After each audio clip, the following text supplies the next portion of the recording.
Boys night, boys night.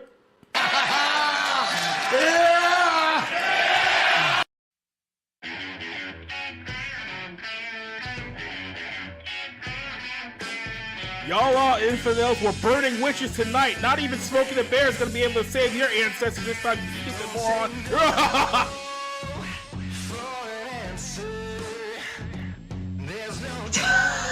Someone in the comments picked him with a band-aid. That was good. I'm sorry, that was fucking good. Anyways.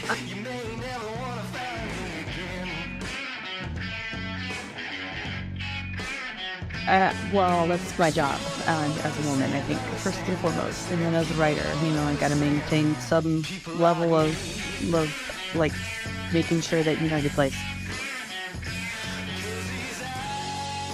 Everything that they've done since claiming the PS5 is for hardcore gamers. It's just simply appeal to the casuals. That's about it. Follow me on Twitter. Preserve film, just like preserving video games. I don't know.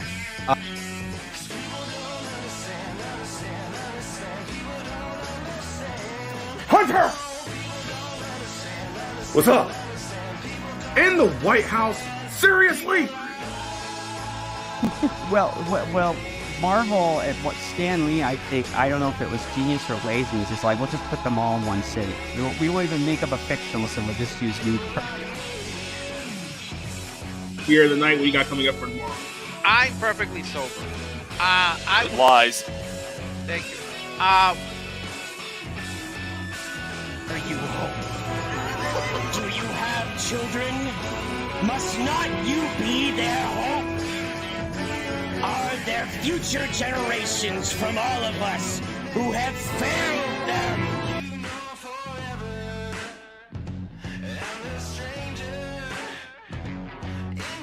And the mom shaming, a term typically used to highlight harsh judgment of birthing people. Fuck these stupid Who wrote this shit? Who wrote this shit? Wrote.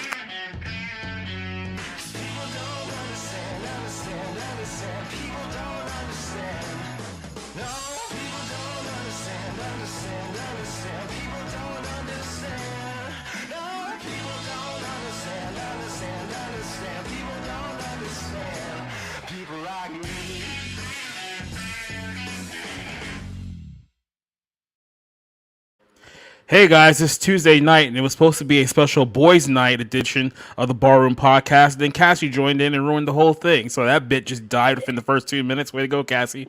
Yes, I'm very happy to spoiled your nights.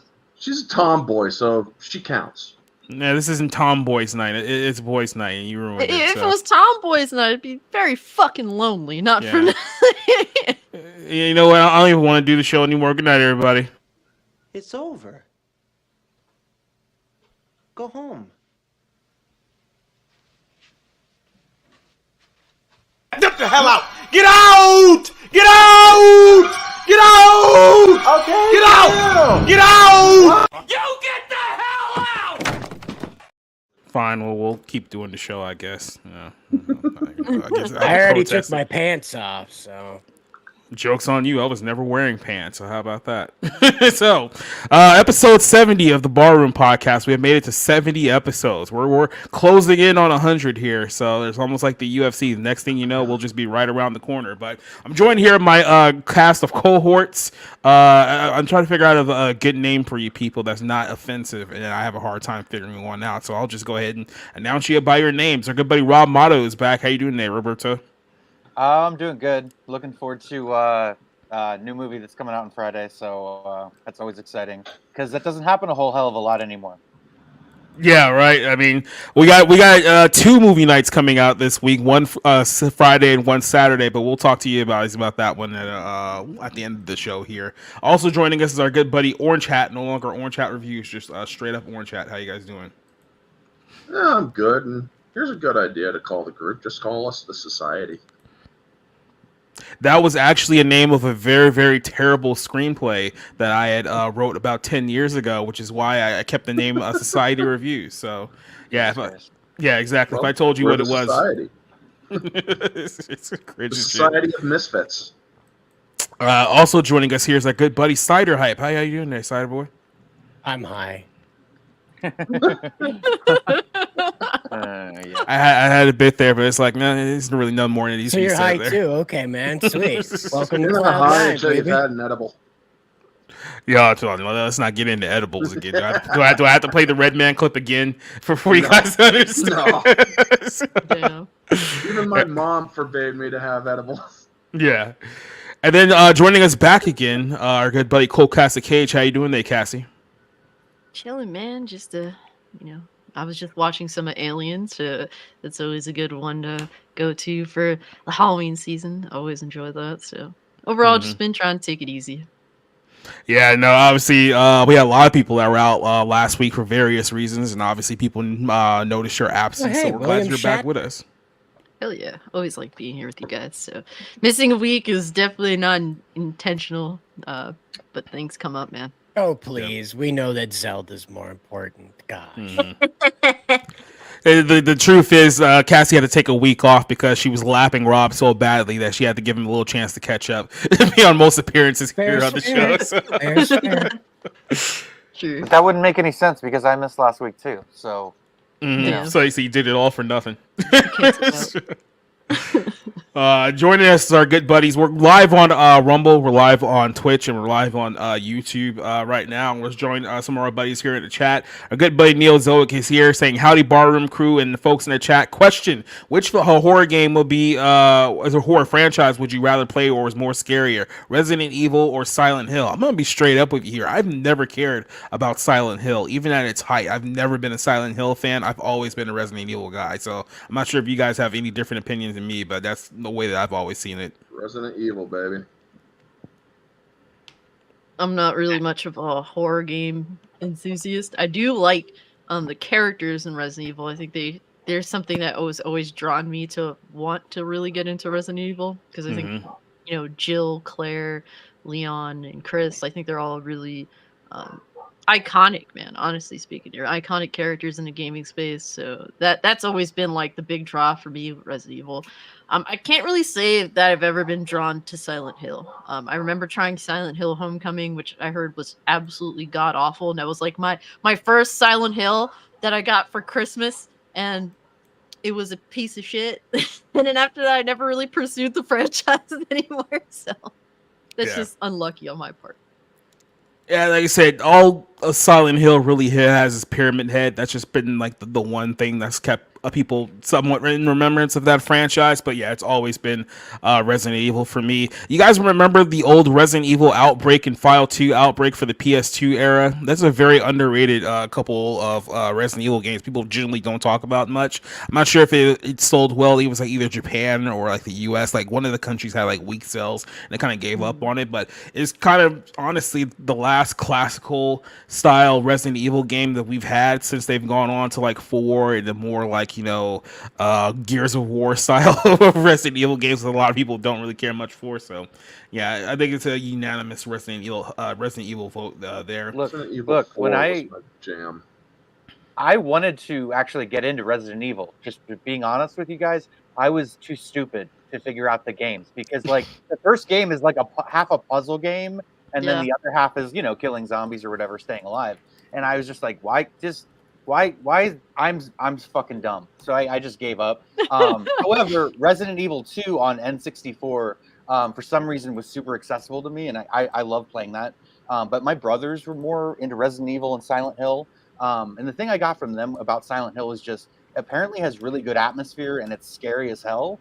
Yeah. But and it's supposed to be based on Centralia, Pennsylvania, which is the whole the town where there's the underground fires and it doesn't even have a zip code anymore kind of thing. Oh, so yeah, that one. I think it's an interesting premise.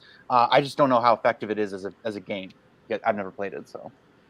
Our good buddy Kate here has a follow-up question to this. Which is better as far as the movie versions of these games go? Let me tell you this, Kate. Outside of the very first Resident Evil game movie from 2002, you can make an argument was somewhat decent. Every single game, movie for the Silent Hill franchise and the Resident Evil franchise has sucked ass, and it sucked very, very bad. Like, let's just be very clear here. There's been, 7 Resident Evil movies. I think there's been about 2 Silent Hill movies. There hasn't been anything that's been good out of that entire. So if you ask me what has the better games, because there's one halfway decent Resident Evil movie, I'll have to give that by default, but it's literally a victory by default. I mean, they do try to connect them. I mean, there is that one, I can't remember which one it was because there's so many different fucking Resident Evil movies. But they actually connected it, or they actually brought in Leon, Ada Wong, and all of them to frickin' fight it. They also included the Las Plagas from Resident Evil 4. I'm a Resident Evil 4 fan, folks. But they actually did try to incorporate everybody into the frickin' thing, and I honestly thought it wasn't it was halfway decent. Not good, but halfway decent. I do. Our good buddy here, Neo Zoic, has a second question he wants to ask us. He says, which parasitic infection video game enemies are more scarier, the necromorphs from Dead Space franchise or the Flood from the Halo franchise? I would have to go with the Dead Space one because it's, like I said, more traditionally a horror game, so it just makes more sense that it would be more scarier. Plus, it's the idea that, like I said, you have to aim for the limbs. You can't just shoot the body because it does basically nothing, so it adds a little bit of an extra lore to it. So I'm not sure if you guys have ever played any of these franchises before. Nope. Yeah. Never I have to give it to Dead Space just simply because, well, can't finish a single fucking one of them because they're fucking scary, okay? So I can't even watch the playthroughs. I can't even watch other people play it, okay? It scares me. Resident Evil 2, not Resident Evil, Dead Space 2 is the best one out of the 3 by far. My only drawback for Dead Space 2 is that you have to play it straight through. Like, there's no level select where you can go to a certain level and play you have to play the whole thing straight through in one sitting, which is the one drawback for me. But game wise, it's easily the best one out of the 3. And I know it's been a while since they've done a proper Dead Space, not like a remake or a reboot or anything like that. But I'm at the point where video games where it's you know what, just don't make modern video games I like anymore because you guys are just gonna screw it up. So don't do Killzone 5, don't do Bad Company 3. I don't want to see those games anymore because I just know you guys are gonna ruin it. I want to. I mean, even if they fuck it up, at least give it a try. And if I can kill things and it be satisfying, then there's at least a chance that I can ignore the bullshit that comes with it. Given that's very selective give and take thing. Those games for me were the the Fear. I don't know if you guys have heard know the series Fear. Yeah. That was kind of my series. Dead Space came out right as I was kind of getting out of gaming, but I remember wanting to play it. So I might pick it up someday. Dead Space Remake is fucking gorgeous. The amount of detail in that game, and it is genuinely horrifying. It's it has it's a lot like the original.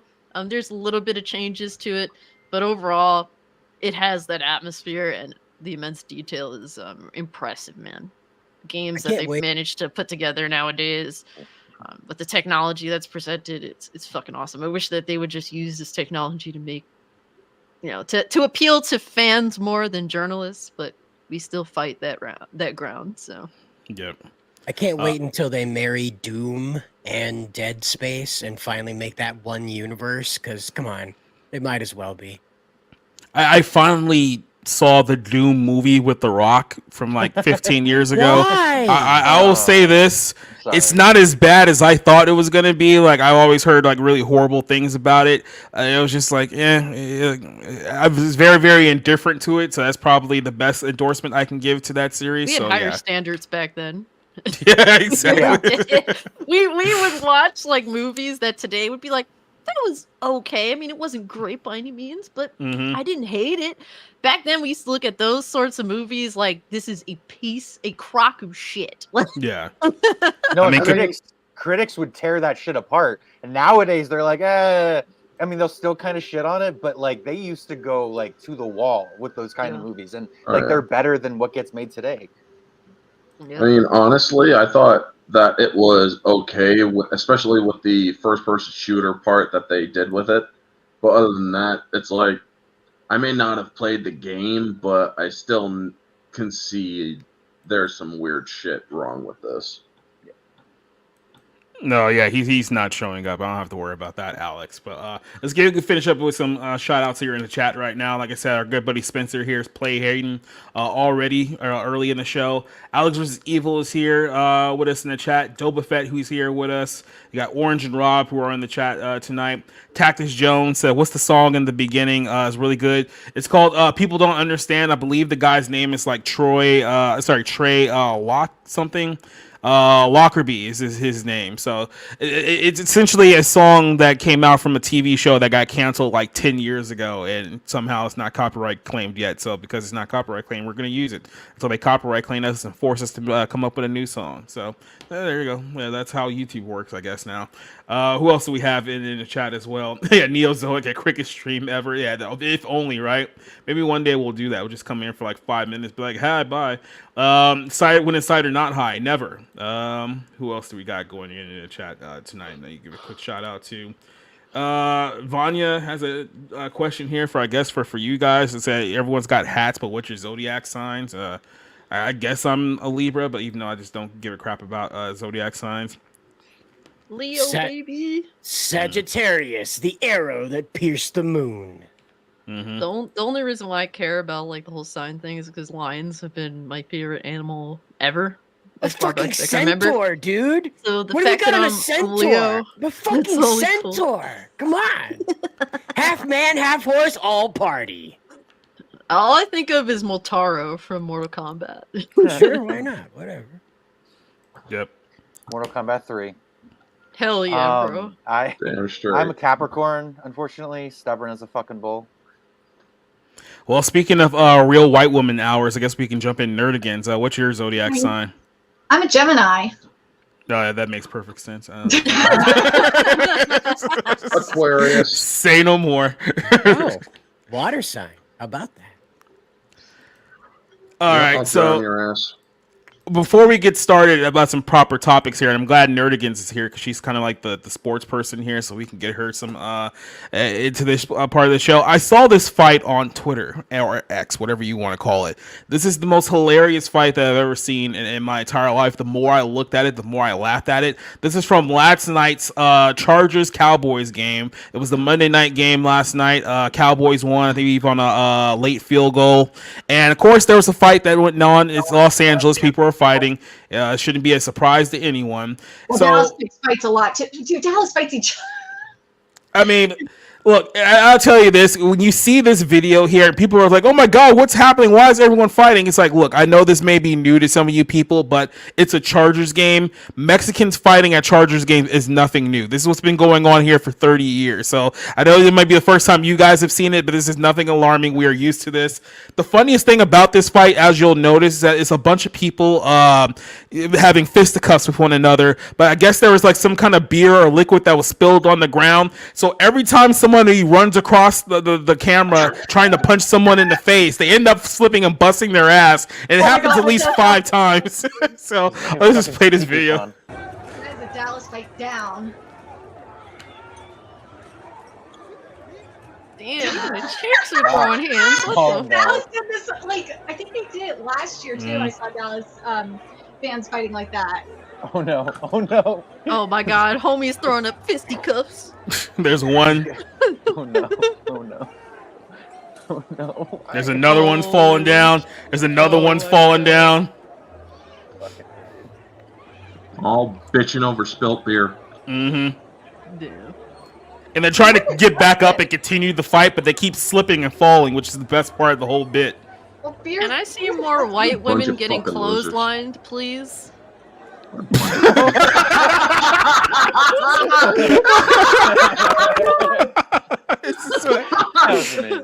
This is typical though. Like, as I said, like Dallas fans are like, well, they're pussies. I swear to God, compared to like some of the fights I've seen from like Philly fans and obviously Charger fans and Raider fans and Niner fans, yeah, Dallas is a I don't know what it is, but Dallas is just so dumb. Their fans are just. But like I said, like growing up in San Diego, I saw this all the time with Charger fans, especially when the Raiders were in town. It's like that was like a guaranteed fight every single time they came to town. It's like I used to know a guy who was a Raiders fan in Oakland, and when we talk about how like just degenerate Raiders fans and Chargers fans are, he got drunk during a Raiders Patriots game, and he got arrested outside of the stadium during the tailgate before the game even happened. He got sent to jail like an hour before kickoff time. He was so drunk. This is just what we're used to. Oh no, but no, you know what fans are the worst probably are the Bills fans, because I don't know if you guys have seen it, but I think it was last year, 2 years ago. There were some Bills fans throwing dildos at the Patriots. Oh yeah.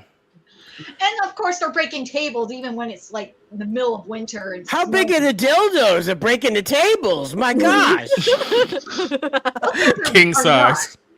You guys haven't heard my rescue mission story about sex toys, have you? I don't think we want to know. I had to, or I was working at. I'll make it quick. I was working at a rescue mission redistribution warehouse. Somebody sent in a bunch of them. Thank God we were wearing gloves because some of them still had the batteries in. I mean, one of the guys dropped them and dropped one and it chipped the frickin' pavement. And I'm like, what the hell are these things made of? I mean, we just had so much fun laughing about all these different things. The boss came down. They're like, why aren't you guys working? So do we redistribute or do we toss them? I mean, hey yo, what the fuck?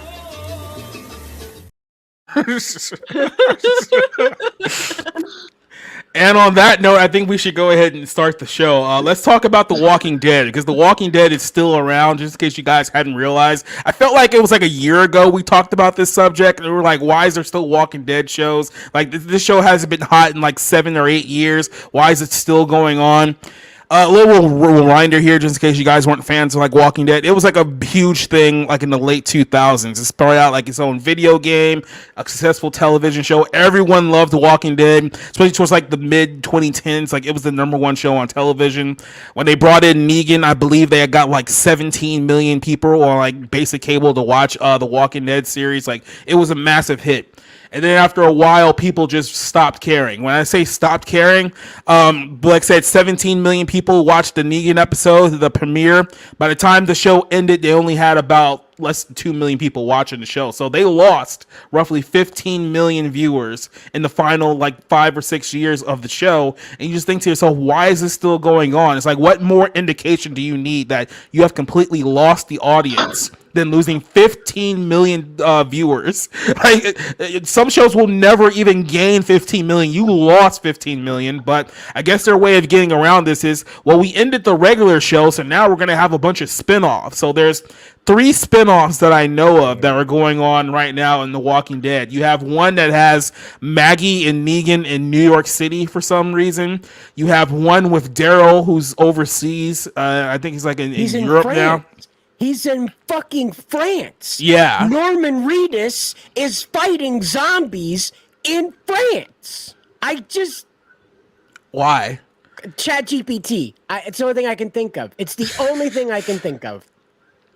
And then you have another one, which is The Walking Dead, The Ones, which is the one with Rick. So I remember like 5 years ago, Rick left the show, and that was supposed to be like the end of Rick. Well, that was what we were told. So what happened is that Rick finally left the show after like 10 years, and they were teasing, oh, this is going to be his last episode. He's going to die. And then he got saved at the very last moment in the episode. And then he comes on the Talking Dead show and tells everyone, hey guys, I got 3 new Walking Dead movies coming down the pike. We were like, fuck off. Like, stop. This whole thing is done. It's toast. Let it go. But apparently the movie didn't exactly pan out the way that they wanted it to, but they're working on a new Walking Dead series featuring Rick. So I just don't get it at this point. They will not let this show die. It's been over for almost 10 years now. But Walking Dead spinoff centered around Rick and Mitrione is revealed with the new host information during the New York Comic Con. This is last Thursday. So it was couple of weeks ago, and the show's been titled The Walking Dead: The Ones Who Live. It'll debut next February, and the new teaser trailer can be seen below with new photos that have been released for the show. Multiple cast members have been confirmed. I don't even know who these people are. It's been so long, so I can just assume that these are popular characters. But yeah, they're going to do, this is their third spinoff here in The Walking Dead. So they've broken up the original show, and now they're just going to do a series of spinoffs to keep people interested. You got to be at a complete mark of The Walking Dead to still care about this at this point in time. Oh my gosh. Michonne is the size of a truck. What happened? Did they find a Twinkie factory? I guess. I mean, they're still good, right? You can still eat those. Holy hell. What happened? Did she eat the Ghostbusters Twinkie? But yeah, this is not the only show going on right now. They have season 2 of The Walking Dead's Daryl Dixon, and they're bringing Carol back, everyone, because you guys still care about Daryl and Carol, right? So here's the thing. She was originally supposed to be a part of this spinoff, but she didn't want to have to go all the way to France or the Netherlands, wherever they shoot this show at. She didn't want to go overseas for a year to film this show. So the first season was basically just him. And now I guess they somehow got her to agree to actually do the second season. Now she's coming back to the show as well. So The Walking Dead, Daryl Dixon is a reprisal of a season that came out last year. This is on, I believe, AMC Plus, which you guys, you know how much of a degenerate you have to be to have AMC Plus at this point in time. Like, people barely want to fucking keep cable at this point. You want to have AMC Plus, you fuckheads? Dude, yeah. Norman, as much as I love Norman Reedus, get the fuck off of what's the show called? The Walking Dead. Yeah. And fucking do Boondocks 3 already.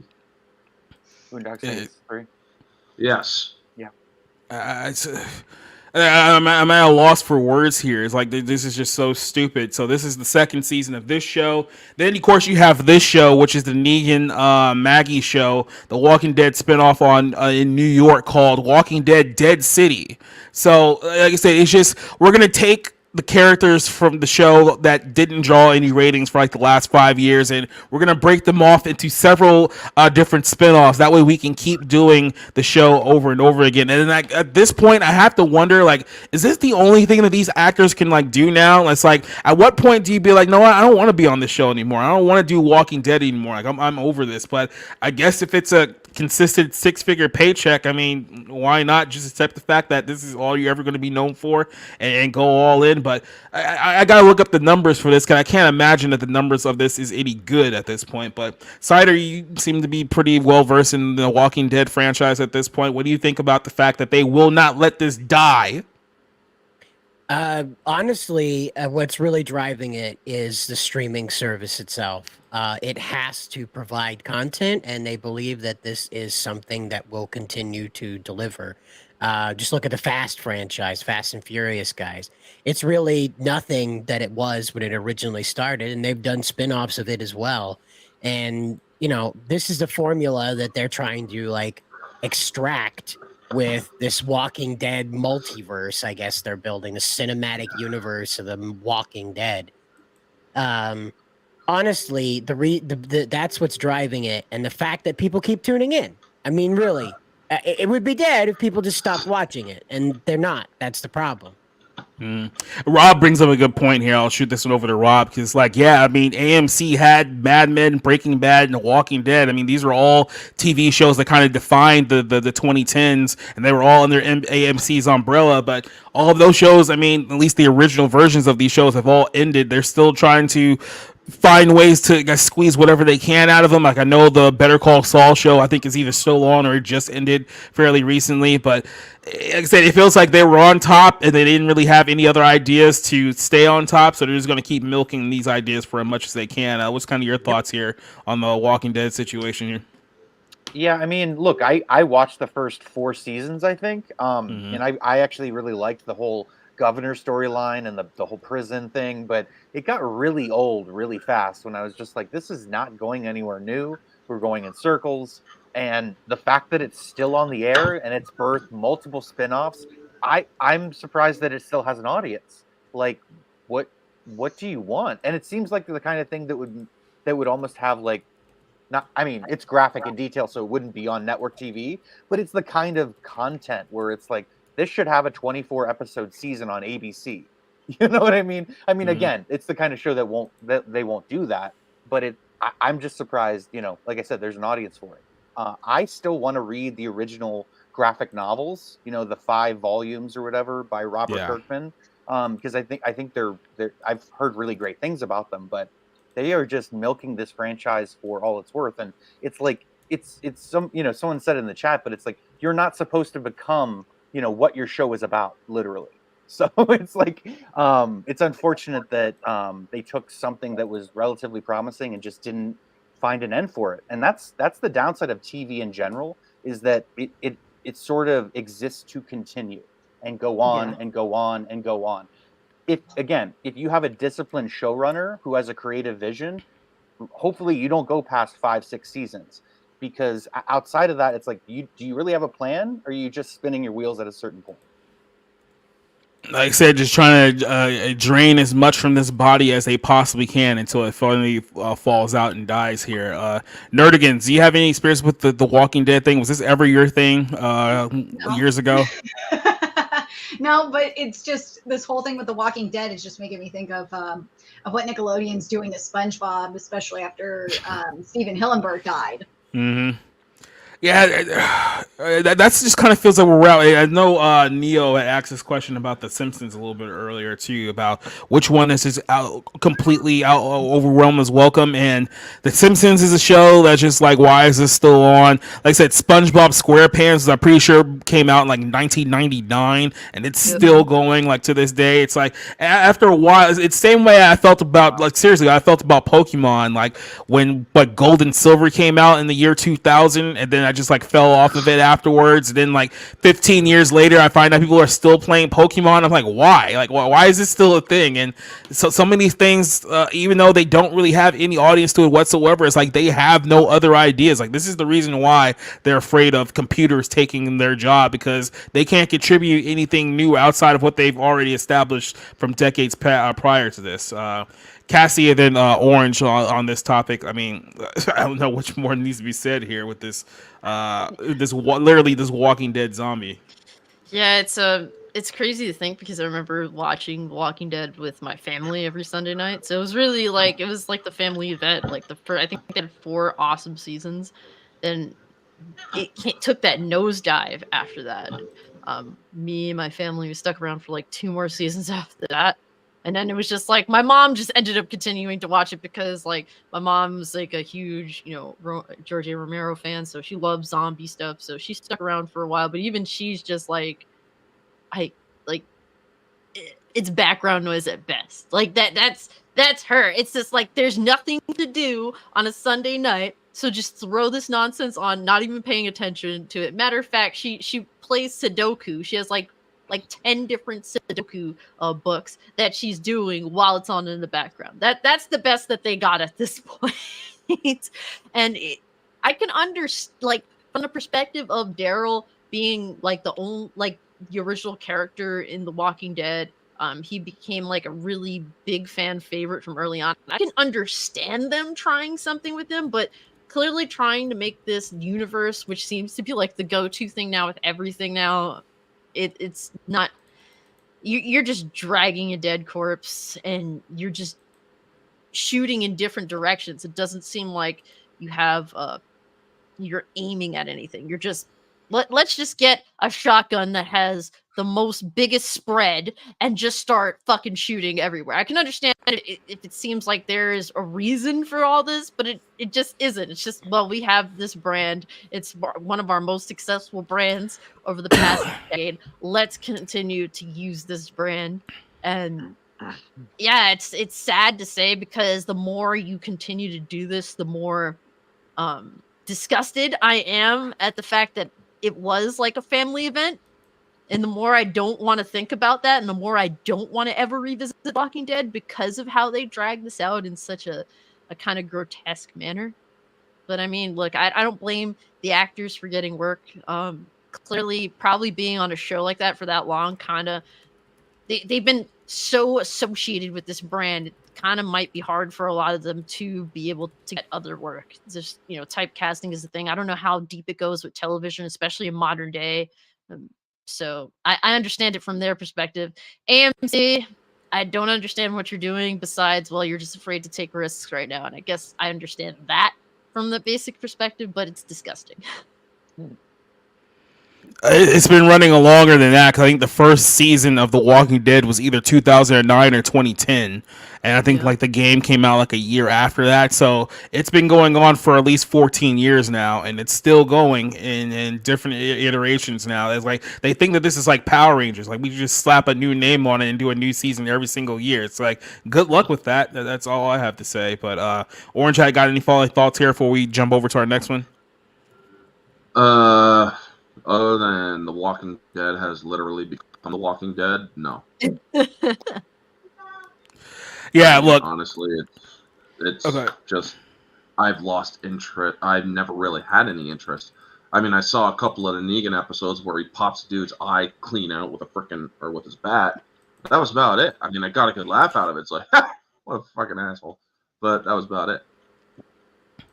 Rick, do you like The Walking Dead? I never cared.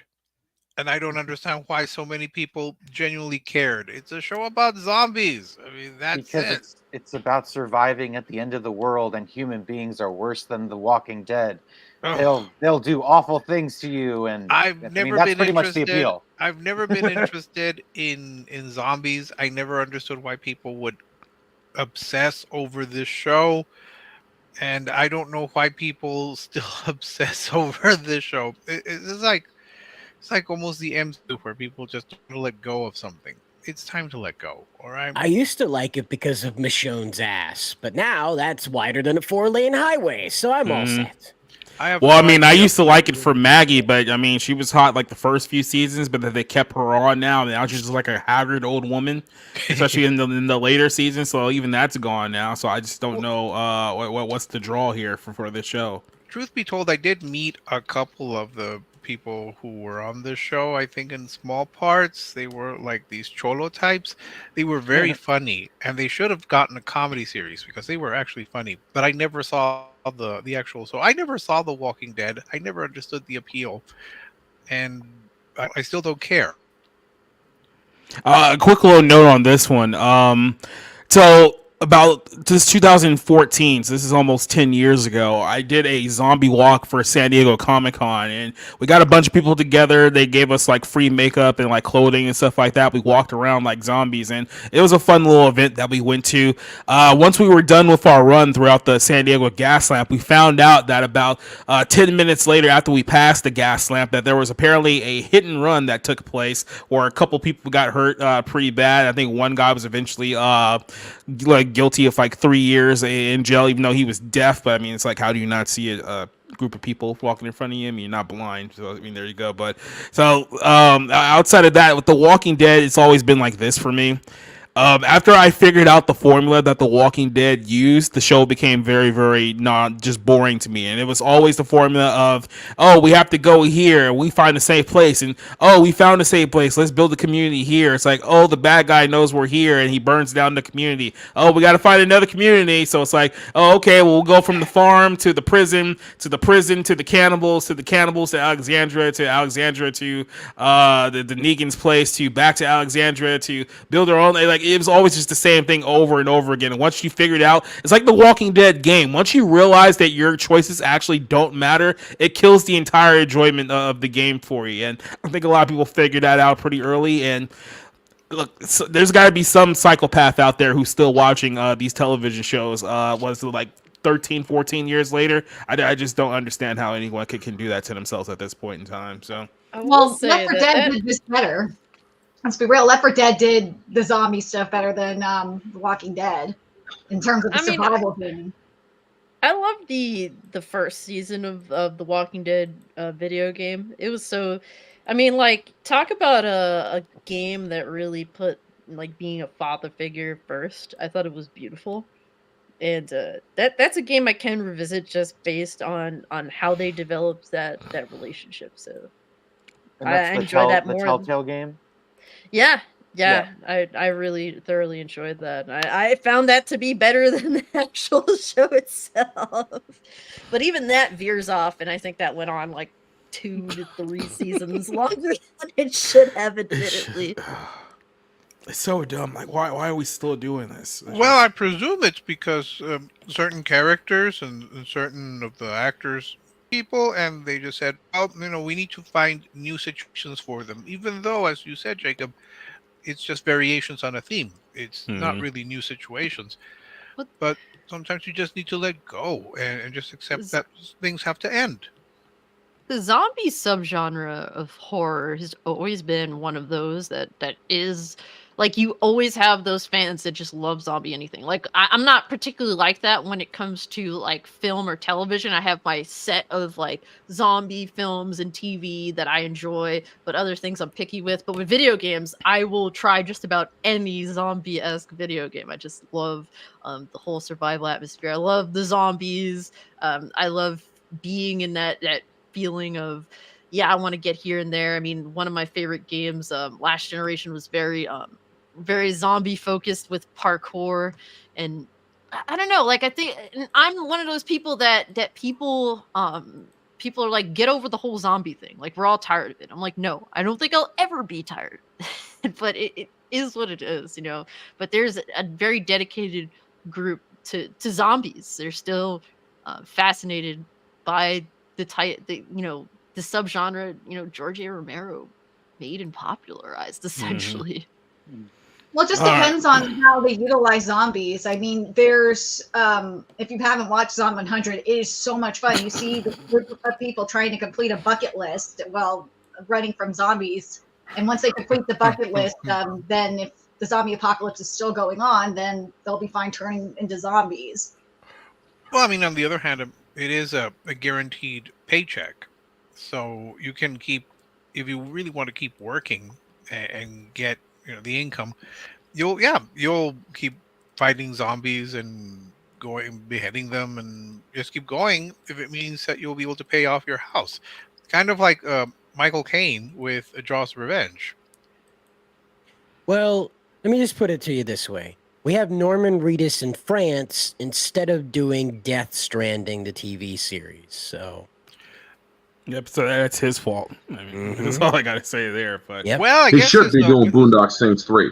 Well, I would say his I guess his motorcycle traveling show didn't do well, so it's like, yeah, I'll be able to go He back. just had a baby. He just had a baby with Diane Kruger or whatever. So he needs moolah. Okay.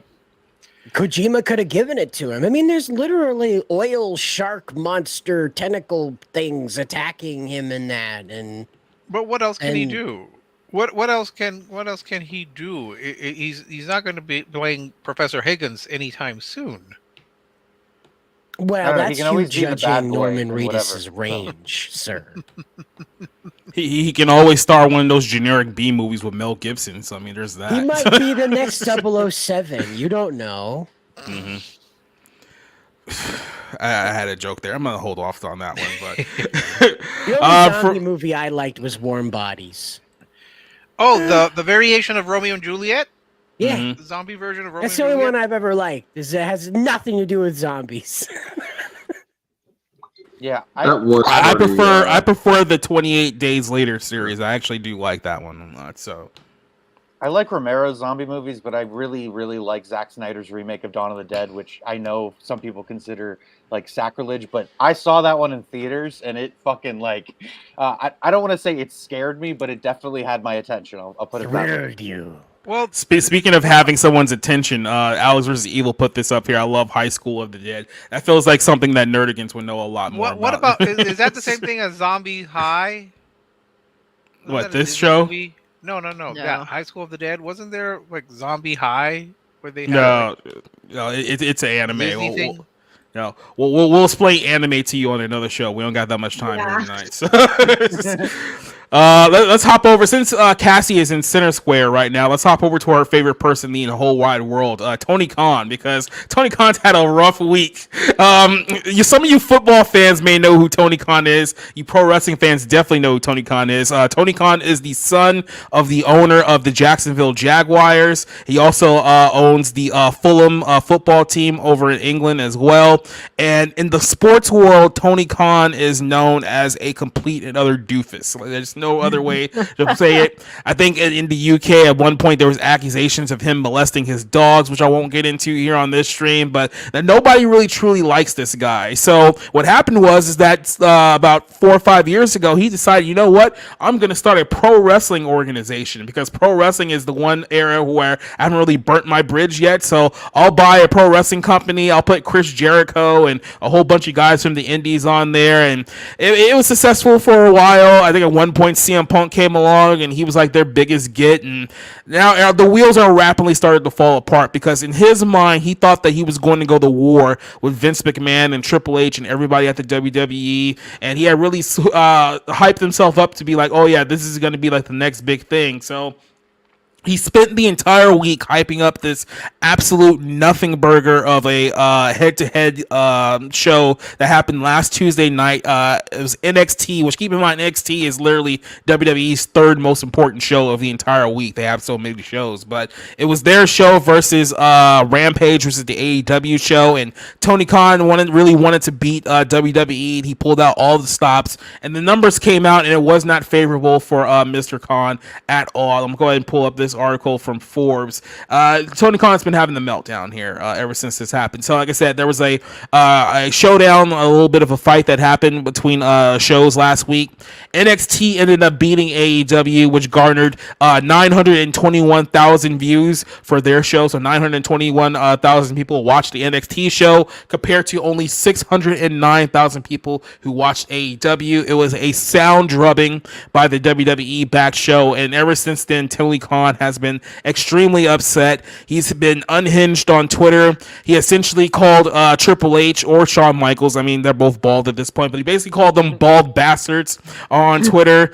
After he lost, the ratings came out. He threw Vince McMahon under the bus, saying that Vince McMahon was guilty of sexual misconduct. Then at some point during this whole thing, he said that the reason why he hates WWE so much is because he found out while his mother was like sick from cancer or something like that WWE was trying to poach his talent. So he literally used his dying mother for clout to get one back at the WWE. And people were like, dude, you need to get off of Twitter. Somebody needs to take your phone and take it away from you right now, because you are absolutely losing it. You lost 1 week of a television show that ultimately doesn't matter, and he's basically just showing everyone what a clown he truly is. There's been a lot of people just been making fun of Tony Khan on the internet. I feel bad beating him up, because I got to be honest with you, I've seen Tony Khan and in multiple interviews, I had to believe he's somewhat on the spectrum. Either that or he's just really, really hyped up on Adderall. So yeah, I said best case scenario, he's autistic, because at least then he has an excuse. Let's be real now. He's on Adderall because he's on the spectrum. Yeah, I mean, there's a lot of things that be going on there. Adderall, cocaine, marijuana. There's a lot of things that should not be mixed here. But so then he tried to save face with this tweet saying that, oh yeah, 2 decade-long streaks from 2 wrestling legends ended. With all due respect, until this head-to-head AEW on TBS, WWE on USA, neither John Cena or The Undertaker has been on the show with under 1 million total views and under 400,000 in the key demo. So he tried to, his saving face was, well, you guys still didn't do 1 million, even though you guys crushed my show. And like I said, it just got to a point where it's like, Tony, look, we get it, you're upset, log off, you're embarrassing yourself. And it just kept going on and on and on. Like I said, he even started using his dying mother as a weapon against the WWE at this point. So no one really likes Tony Khan. That's kind of the point that I'm getting here. Whether it's the football world, the soccer world, the pro wrestling world, everyone knows that this guy is not fit to be in charge of anything managerial wise. Just be the son of a billionaire. I don't know if he even likes women, but it's like, if you're going to be the son of a billionaire, just have have a bunch of 20-year-old girls around your arm the entire time and enjoy life. I mean, don't try to run a wrestling company high on Adderall and then get mad because one of your shows did 600,000 viewers and just absolutely spiral out of control. But Cassie, I'll start this one off of you, the more wrestling-centric person here. What do you think of Tony Khan's really, really bad week? I'm not surprised. He's not fit to be like running anything really. It's sad because I kind of fell into the whole AEW hype because I wanted an answer to WWE, an alternative. That was the hype around it, because I was basically brain dead watching WWE. I mean, I remember a few years ago they would have like it felt like they would have a pay-per-view like every week. And I had at that time I had the WWE Network, and I would feel like, well, I'll just watch it because I'm paying for the service. It's like this feels like it could have just been regular television. Like they were going down the fucking toilet. Not that much has changed by any means, but they introduced the alternative. The alternative was pretending to be a true alternative, to not want to be WWE. But in all of Tony Khan's actions, he's shown that he doesn't want to be an alternative to WWE. He just wants to replace WWE. He wants to do all the shit that Vince does and replace WWE and make AEW the modern day WWE. So to just strive to do that was a turnoff to me. Now I like some of the wrestlers in WWE, don't get me in WWE as well as AEW, don't get me wrong, but I don't really stick with it. I have no interest in saying that I'm a fan. I have no interest in keeping up with it besides really just watching people break down what's going on occasion. Like I enjoy watching Stevie Richards discuss fuck ups and when it comes to, because he is he's a great mind that can break down what goes on behind the scenes, the things that the viewer's not supposed to understand or to see that aspect of. So that's something new for me to experience, because everything surrounding AEW and WWE, there's nothing new for me to experience. Nothing better than what I've already seen in the past. There's just nothing for me to chew on there. So that's I've lost my interest from that perspective. Tony Khan, he gets pushed around because he's definitely a pushover. The dude is like 5'5", a buck fucking 50. I'm sure that he definitely picks his words wisely amongst his talent, because I'm pretty sure he fucks around, he's gonna find out. That's how he comes off to me. I feel as though I could even probably deck this little bitch. I mean, I'm not a violent person by any means, but when I look at him, he looks like a massive fucking pussy and a pushover. And that's just the type of person he is, and he kind of just proves it whenever he can. And if you're going to copy WWE Tony Khan, you should perhaps look at the big guy himself, Vince McMahon, and how he, went about things. And I'm not saying Vince McMahon went about things right, but he definitely didn't bitch and whine on fucking social media every chance he could get. That's not something that you do. Like, don't let, you as a leader, you can't let people, get under your skin. You can't let people dictate you. You must dictate. And he has not learned that at all in the existence of AEW. And I don't think that he's going to get it, because it's just not in his nature. You could tell that he wants this to work. It's important to him for whatever reason, probably as a fanboy more than anything else. But this is not the perspective you could be in if you want to run a successful company by any means. So I'm not surprised by his outbursts. Am I surprised how far he's willing to take it? I mean, yes, because I don't think in these sorts of ways. I would never at all use a family member's death or them being unwell as ammunition for some sort of war that I want to wage on Twitter. That's not something I would do. So from that perspective, it's kind of shocking to me. But we know that all these people are fucking evil, retarded, or just looking to get ahead in any way possible. So from that perspective, it's not surprising to me, sadly. A couple of things, just real quick. First of all, who told you could be on this show? Who invited you? Who let you in here? What up? Well, so do you think the WWE accepts food stamps as payment? Because that's why there's no black people there. I'm just saying.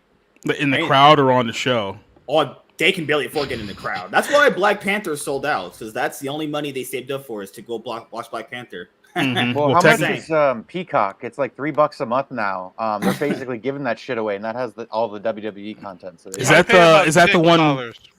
I would say, is that the one without ads or with ads? I know they got like 2 different pricing tiers right now. I think it's with ads. No, with ads, I think Either I pay way, like it's dirt cheap. I was saying, hi everyone. How you guys doing? Hey, how you doing? I'm just dropping in for a little bit. I got to get my other show, starting in a little bit. So, yeah, just wanted to come in and say hi for a little bit. And I got Little Caesars pizza. So, and also Jada Smith's vagina probably looks like Little Caesars pizza too. After all the dudes she ran through when they were separated, she wasn't Faith. She was seeing other people. Yeah, that she was seeing her son's friend, but we're not there just yet. We're going to get a whole explosion on that whole thing. But, Rob, let me shoot back to you just real quick with this whole Tony Khan situation, because like Cassie was saying earlier, this guy is a complete pushover. Nobody truly respects him. The only thing they respect is his father's bank account, because they know they can get a lot of money out of him just by kissing his ass and pretending like he's their friend.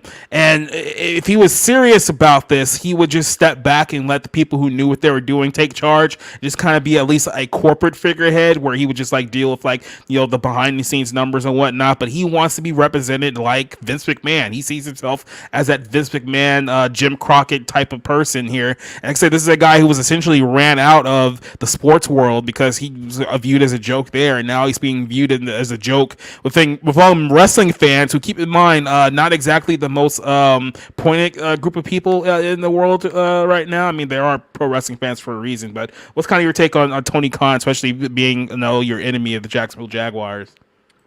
Well, whether it's the NFL or professional wrestling, these are businesses, and being successful is based on some kind of a model, right?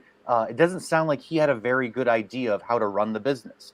And Vince McMahon, whatever you think of him, whatever you might bring up about, he successfully built his father's business from where it was to what it became in the Attitude Era. Oh yeah, and then he became a character in his own fucking thing, and it became even more popular. So it's like you're trying to be something that you have no hope of achieving. Not to mention that every time I've seen Tony Khan, he comes off as a wimpy, runty, little irritating, nothing. So I'm not really surprised that he has this reputation. It doesn't seem like the people that are at AEW respect him. If you're going to run a company like that, you should get the business right first, and then get into being in front of the camera or being in front of the audience. Because frankly, if you don't have a good product, why would anybody want to see you and be front and center? It doesn't make any sense. So I'm kind of glad that this public embarrassment is happening, because I hate the Jacksonville Jaguars, but the guy just seems like he's over his skis in terms of competence and credibility.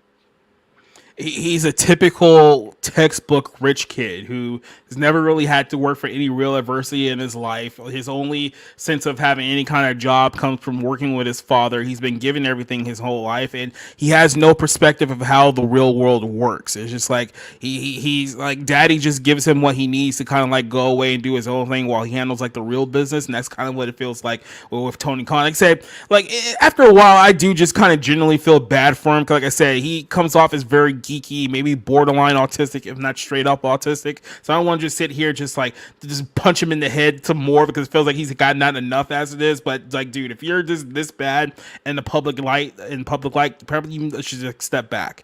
Maybe just take a step back and not be the figurehead of your own company, because clearly mentally you can't handle it. I mean, look, like I said, this whole Tuesday night, we're talking about two wrestling shows that drew well less than 1 million viewers each show, right? Like this isn't the Monday Night Wars where there's like 10 million people watching on a given night. Like they're talking about 1.5 million people combined. Like this isn't no real war. No one really cares about this outside of like Twitter. So like you gotta like take a step back and like realize that, dude, this isn't it. You're just embarrassing yourself here. But I'm not sure if anyone else has anything to add about Tony Khan's situation. So I'll give you guys final words here before we move over to our next topic. It's more so like kids in the schoolyard throwing fights when it comes to this. I don't know who this person is. I mean, maybe it's that Shaka Khan, then I would have known, but I don't know who this person is. I'd rather talk about Shaka Khan. Yes, I would too. Or Genghis Khan, or Kubla Khan. Kubla Khan, any Khan. Except for Kamala Khan. Fuck that bitch. I concur. I mean, he's just such a nerd. Like, I know, it just feels like, I mean, this is him like a year ago when he announced that he had bought Ring of Honor, which is literally a dead promotion no one cared about, and you can just tell like this guy is not made for big time TV. Big, and I really appreciate you all being here. You know, when we started AEW 3 years ago, it was out in that parking lot, and I know a lot of you. Sounds like he's about to cry. Yeah. At the very beginning, purposely deepening his voice to sound like he's 17 years before that, another wrestling company started. A wrestling company known as ROH, Ring of Honor. And I've been a fan of Ring of Honor for a long time, a huge fan. Why? So you can imagine I'm very excited because today I signed a deal. I just became the new owner of Ring of Honor. That guy looks like he hasn't even been laid. Which one? Because there's several in that crowd that look like the curly hair guy. You gotta narrow it down when you're talking about AEW fans. This is the first time I've heard the him. Curly hair guy that was talking. Yeah, just a little note for anyone from AEW who saw that segment, think about copyright claiming this stream. We already had a wrestling company called the WWE try to copyright claim one of our streams 2 weeks ago. They lost, so just let it go. That's all I'm saying. But let's jump over here to another topic. This is something that me and Rob and I think Rick, we talked about this a little bit on Friday, but this is kind of the restructuring of Hollywood. Now, this is kind of a much bigger story that a lot of people aren't really talking about now. We've been covering this one for about a year, and I think people tend to think that this is something that probably won't happen because the government might step in and stop this from happening. I would not have very much faith in that that happening in reality. But there's been rumors over the last couple of years, really ever since the Discovery Warner Brothers deal was finalized, that they were going to plan on selling this to NBC Universal, aka Comcast, within the next couple of years. And if you look at what's going on with Warner Brothers, they've been shaving off a lot of debt, shaving off a lot of spending.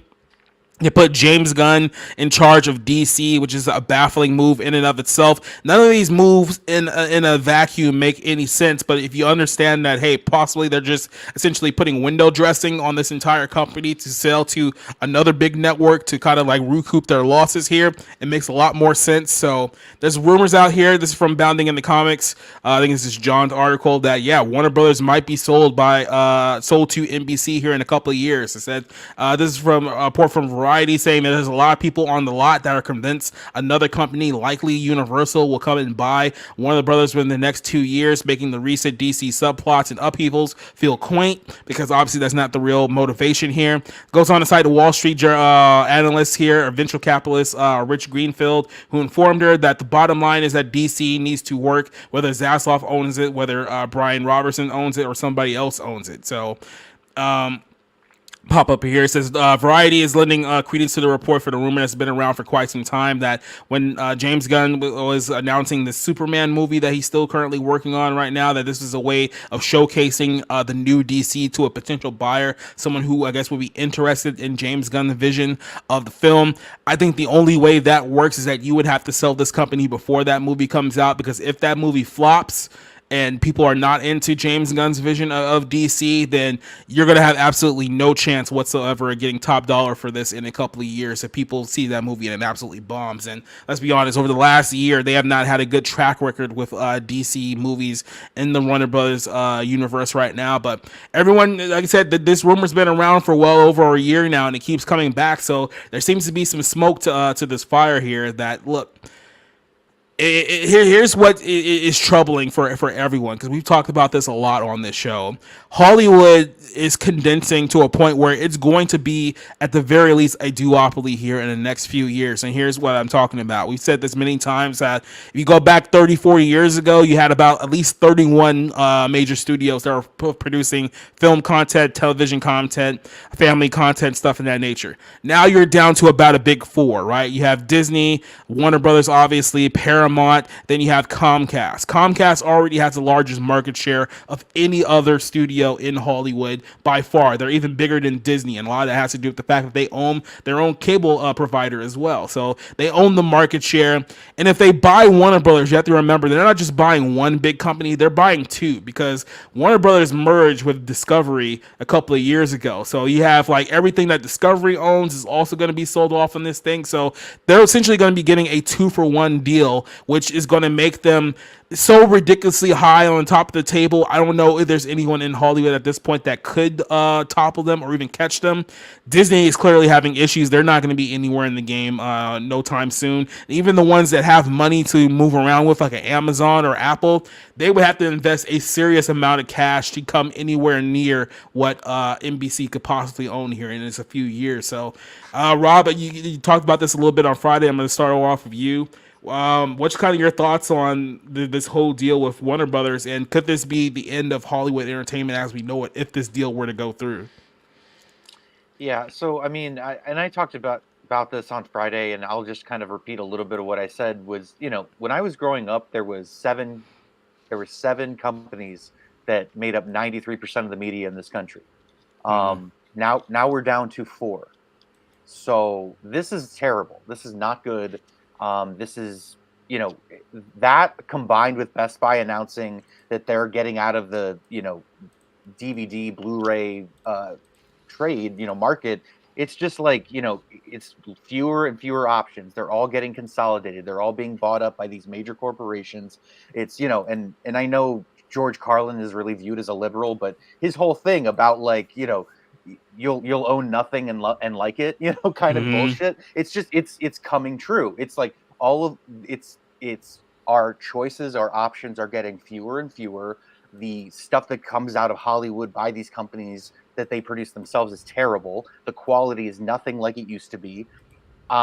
This feels incredibly dystopian. Now, maybe you guys don't see it that way. Maybe you just see it as like corporate, jockeying for position to get more of a market share and whatever. But this is not capitalism. Okay, this is the thing that we should be against. This is straight up a monopoly at this point, where there's going to be 3 companies. There's going to be 3 companies that produce what? Again, 97% of the media in this country.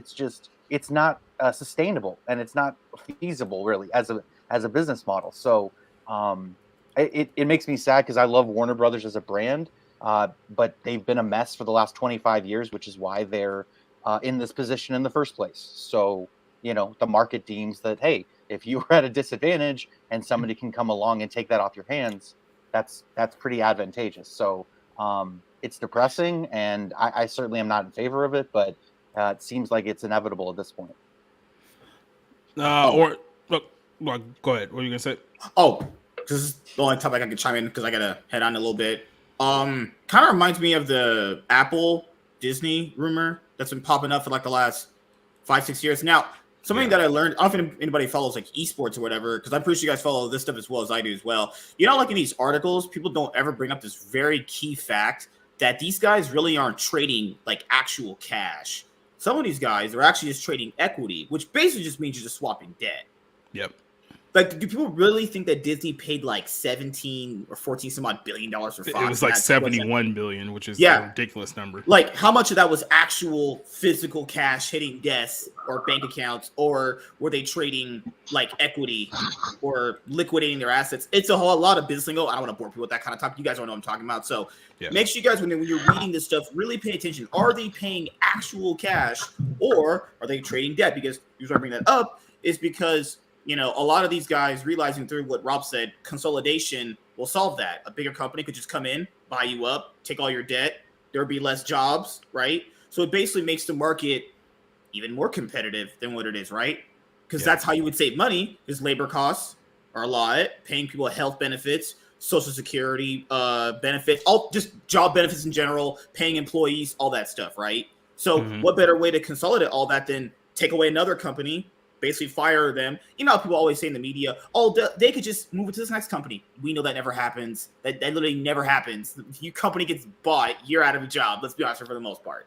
Yeah, you know, this just happened with Barstool a few months ago. Remember, Dave Portnoy bought his company back for $1, and everyone was like, "Oh yeah, it's a great deal for him." It's like, well, he didn't just actually buy it for $1. It's not that easy. They were buying essentially the nearly $1 billion worth of losses that the company booked when they took over the company just a few years ago, and they lost massive amount of money on that deal. So it was like, here, look, just take it as long as you take our debts. And I think Warner Bros. Is looking for a similar deal because they're still, I believe, like $40 to $45 billion in debt from the original purchase, and that's the debt that AT&T had like years ago when they sold the company. So it's just been. Let's not forget, AT&T literally bought them within like a couple of years. Within like 2017, it went all the way through, or beginning of 2018, and they're gone in like 3 years. Because and this is something that a lot of these guys are getting sued with, and everyone's knowing this to, like, at least the media outlets that are somewhat credible, is they're reporting on the same story, which is basically a lot of these guys are fudging their numbers. You could tell this stuff is just built on a house of cards of lies.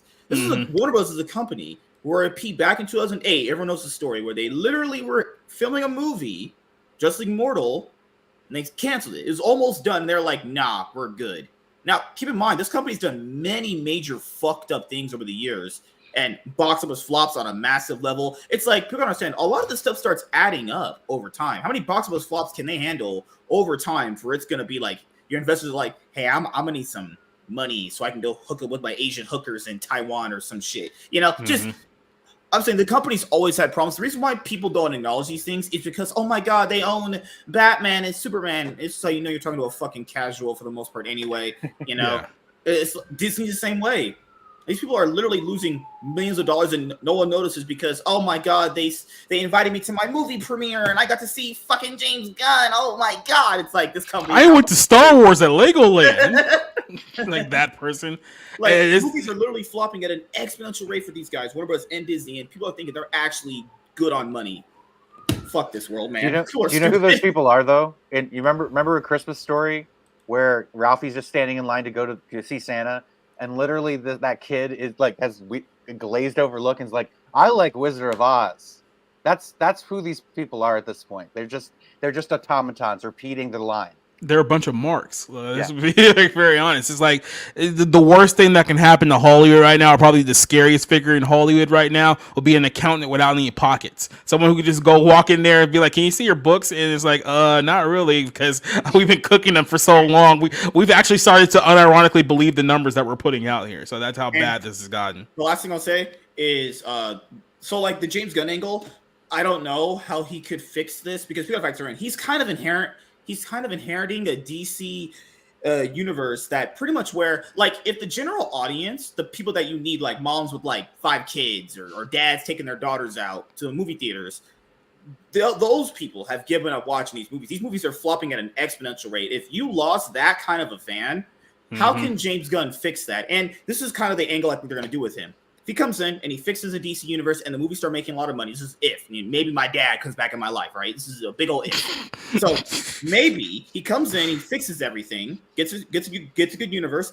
His track record is up. So they're thinking, wait a minute, even if I sell this company, James is like, okay, if I turn this ship around, I'm still going to have a job. I'm still covered because I have a portfolio of profitable movies that this company's going to want. That's all they're really doing. They're basically just, at this point, hyping up whatever current asset they have, so that way if they do sell it, they can sell that for top dollar. Because what does Warner Bros. Really have?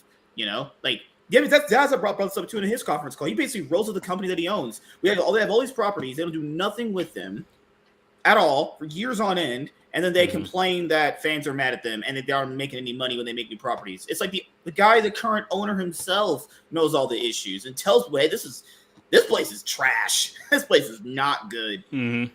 It's literally telling investors under the tables, like, do not buy this company, do not put any money. It's like we are totally lying about the numbers that we're putting out here. Do not buy this company. So MSK, do you have to roll out of here real quick? Yeah, I do. I'm starting my show soon, but thank you guys. It was nice meeting you guys for the first time. Or society, you know, he's black just like me, so I know we got that thing going on, right? And of course, we have a special message for you too. We have 3 words for you. Go yourself. Goodbye. But love here. Later, guys. Yeah, so I guess I could shoot this over to you guys. Cider, I'll just ask you real quick. Like, what is kind of your thoughts on the prospects of Hollywood somehow the bubble getting even smaller, even though you're talking about a massive Hollywood bubble? But like I say, you only got like a handful of players now, and even it's getting smaller than that at this point. I think it's great. I think it's fantastic because what this does is it drives anybody with talent, anybody with drive, anybody with passion out into the indies.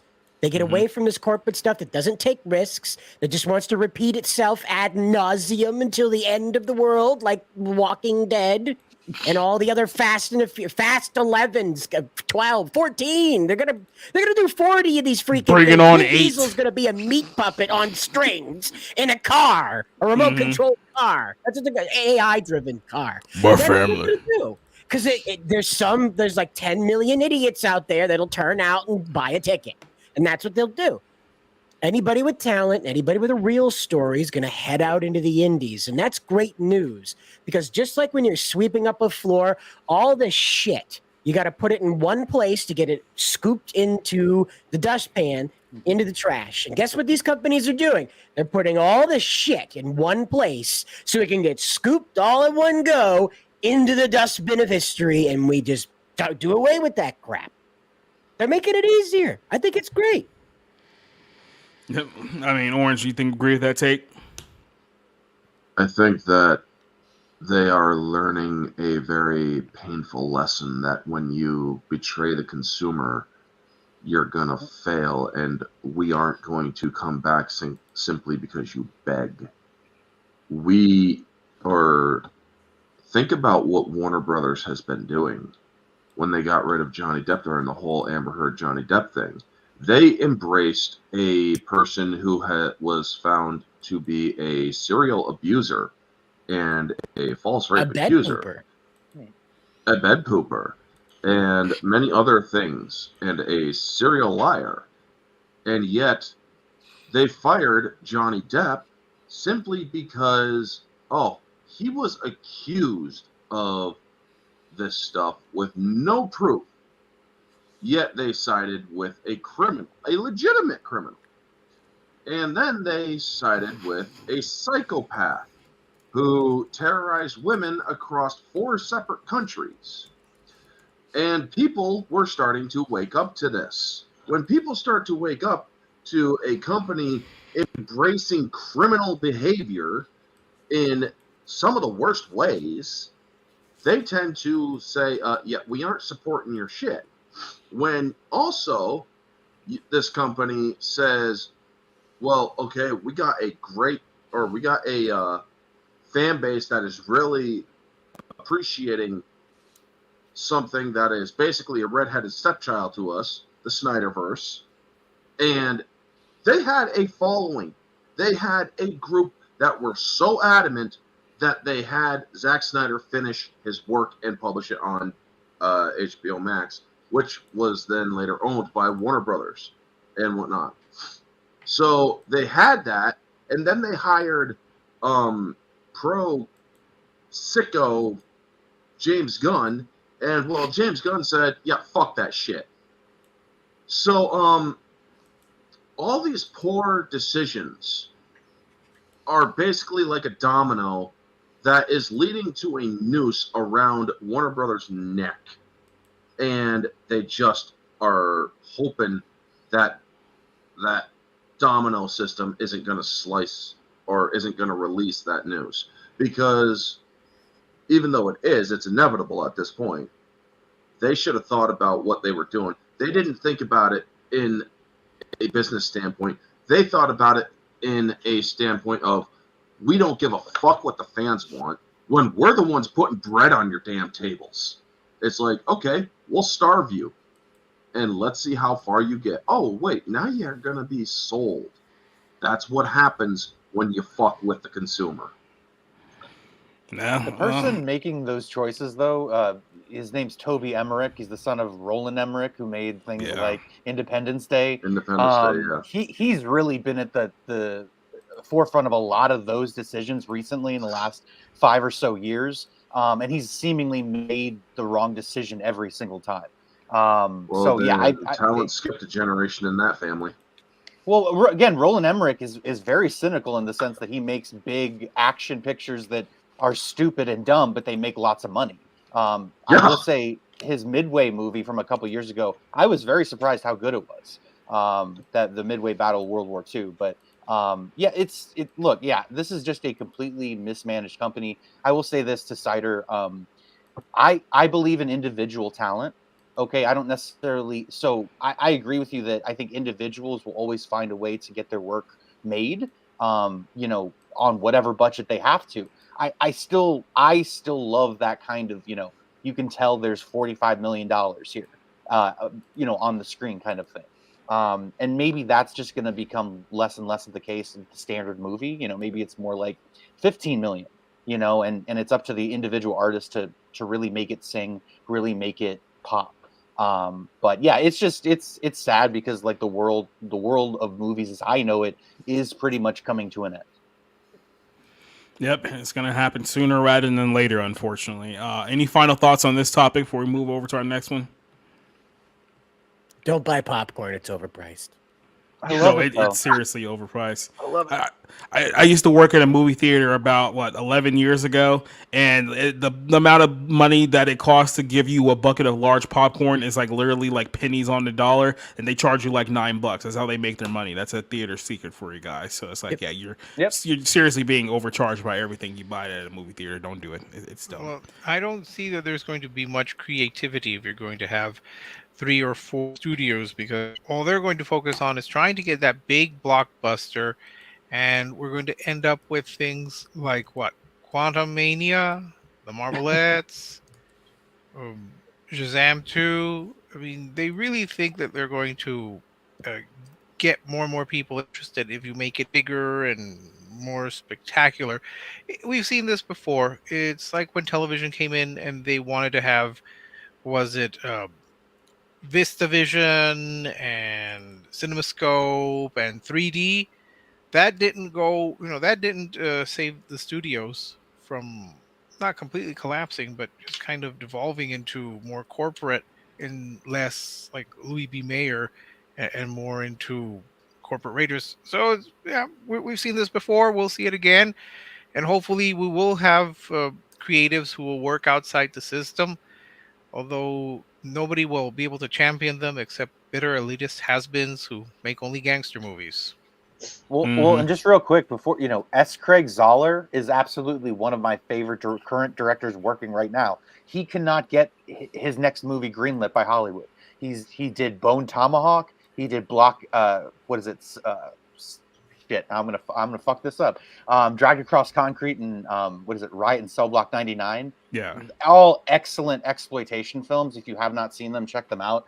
This guy is a brilliant filmmaker, and Hollywood won't greenlight his next movie. I know with those couple of films, there's been this industry narrative out there that those are like alt-right, hate baiting films and stuff like that, especially with the Drag by Concrete. I know a lot of people were complaining about that one. That was the Mel Gibson, Vince Vaughn one. Like I said, there's been that narrative out there. That's probably why he's finding it hard to get some of his films financed, because now people are thinking like, oh, that's the alt-right Nazi guy making movies. We don't want to make movies for those people. No, we want to make race swapped Snow White movies that are going to lose $300 million at the box office. But Rick made a great point there about the MCU, because something that people won't be seeing here in the next couple of years is Disney's Daredevil. Because where should I start with this one? Okay, so Too Long Didn't Read version. Netflix had a great show for a couple of years called Daredevil. People actually really liked it. It was the most popular Netflix show for a while there. It sprouted out a couple of other shows that people liked. They tried to do a Defenders thing. It was all right. It wasn't that great. But then, of course, Disney was like, no, this is getting too popular on another streaming service, and we're going to bring this back home to the Disneyland, and we're going to do our own version of this show. So for the last several years, this Daredevil TV show on their streaming platform Disney Plus has been in development, and everything that you've heard about the show is that it is an absolute disaster from top to bottom. And I've confirmed that this is an absolute disaster because they're basically deciding to reboot the entire thing, even though it's half shot, and they realize this is so terrible, that it's so bad, there's no way that they can keep this thing going in its current iteration, which is always good news, which you want to hear. So Daredevil, which is only the second most anticipated Disney Plus show after Echo, is now on hiatus because they're re-scrapping the entire thing. New report claims that Marvel Studios is completely scrapping their upcoming Daredevil Born Again series for Disney Plus after they already filmed nearly half of the first season's episodes. Hollywood Reporter reported here that Kevin Feige and Marvel Studio executives are scrapping the entire series, which was supposed to come out. I believe it was originally slated for like late this year, early next year, but then it got pushed back a few times, so I don't even know when it was supposed to come out, but it's been pushed back massively ever since then. The only introduction to Daredevil that we've gotten in the MCU has been in the She-Hulk series, and She-Hulk may very well be the worst television show of all time, but they're supposed to be doing a 18 episode arc for this series, and now they have to re-scrap the entire thing. Like it's all done. The show was paused due to the writer's strike earlier this year, but it was over and it was resolved, and now I guess they realized what a big shit show this was, so they can't release that. But the Marvel canned the writers. Chris Ward and Matt Corman here, as well as the show's planned directors, as they plan on giving a significant creative reboot of the series. So if something is half shot and they're firing everyone creatively in charge, that means that this had to be dog doo-doo awful for even a company like Disney to be like, we can't release this. We can't release this to people. This is going to be horrid. Like I said, they were removed from the show, the head writers. They're still part of the show as executive producers, but it's likely the case to Doctor Strange and the Multiverse of Madness. When the writer and director left that project, they're going to have to get new people to go in a completely different creative direction because they couldn't agree with the creative direction of that film either. But it says sources here says that Corman and Ord had crafted an original procedural that did not resemble the Netflix version at all, which this is another thing that just infuriates me. You have a show that people loved for 3 seasons. Why would you think the best creative move for the show was to resemble something that is absolutely nothing like the show people actually liked? Why would you think that would be a good thing to do in the first place? But and apparently Charlie Cox, who plays Daredevil in the show, didn't even show up in costume until like the 4th episode of this 18 episode series. So nothing about this sounds good.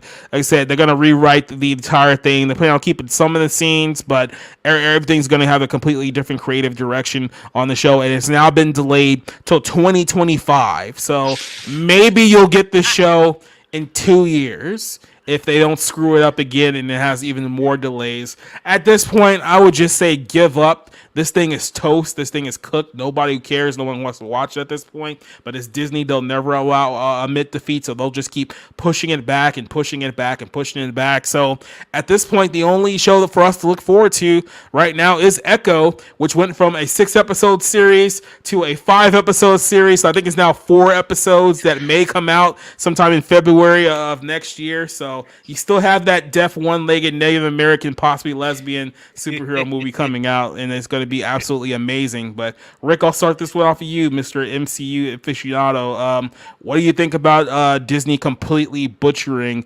Daredevil to the point where they can't even release what they've already done because it's so embarrassing to think about? I'm very disappointed because, as we know, the MCU is a turning point in cinematic history. I mean, we will judge history, all of human history, based on pre and post Endgame. Look, it's going to be difficult to save this show, even if they decide to keep some of the episodes or footage, because what you're really doing is you're going to have a hodgepodge. You're going to put in footage that was shot with the original 18 episode series, and now you're going to try to insert new scenes into this.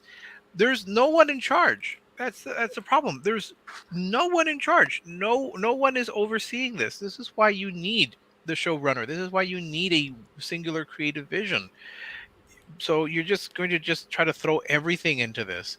I was reminded of when they tried to do a Wonder Woman pilot, that was a Wonder Woman series, and that was with David E. Kelly, which I did not purchase at a con. I did not purchase it. I did not see it. But it was really bad. It was so bad that they just would not release it.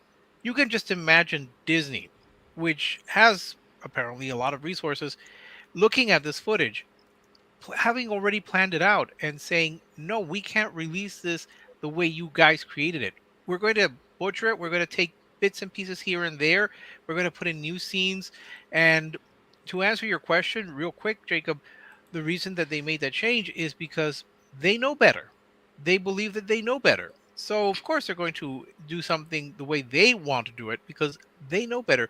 We want to see more legal procedurals like She-Hulk, I guess, and we don't want to see a Daredevil fighting and killing or not killing. I don't know. But I like legal procedurals. Like I like those kinds of shows, and it's I can imagine. Yeah. They didn't make a good one. Yeah, I can imagine you. No, not only did they not make a good one. Remember last year, the writers of She-Hulk even publicly admitted they had no idea how to write a good law show, and they were doing a character about a lawyer.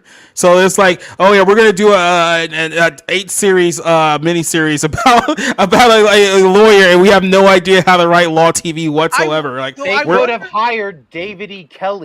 They literally could have hired the guy. They could have hired literally anyone else. That's great. David E. Kelly was the guy who tried to give us a Wonder Woman that was trying far too hard to be clever by making it far too convoluted. I mean, not having seen the pilot or the unaired pilot, it was just a total disaster. It was just embarrassing. Again, I wonder at a certain point, do these writers and producers, do they have genuine contempt for both their audience and the source material? Yes. To not I've had to deal with them for like the past few months, and they're still attacking me because I called them out on their shit, and then they block me as soon as they're done. And most of the people, it's just like with She-Hulk. They've never, in the case of One Piece, I've seen so many people saying, we never watched One Piece. We are not interested in One Piece, but we know this character is transgender. It's like, what? That's what I mean by in the West too. These people don't respect the source material. Then they never will, because they want to put their activist agenda in a lot of movies nowadays. And I'm just hoping that this writer's strike purged them out of Hollywood. Oh, well, no.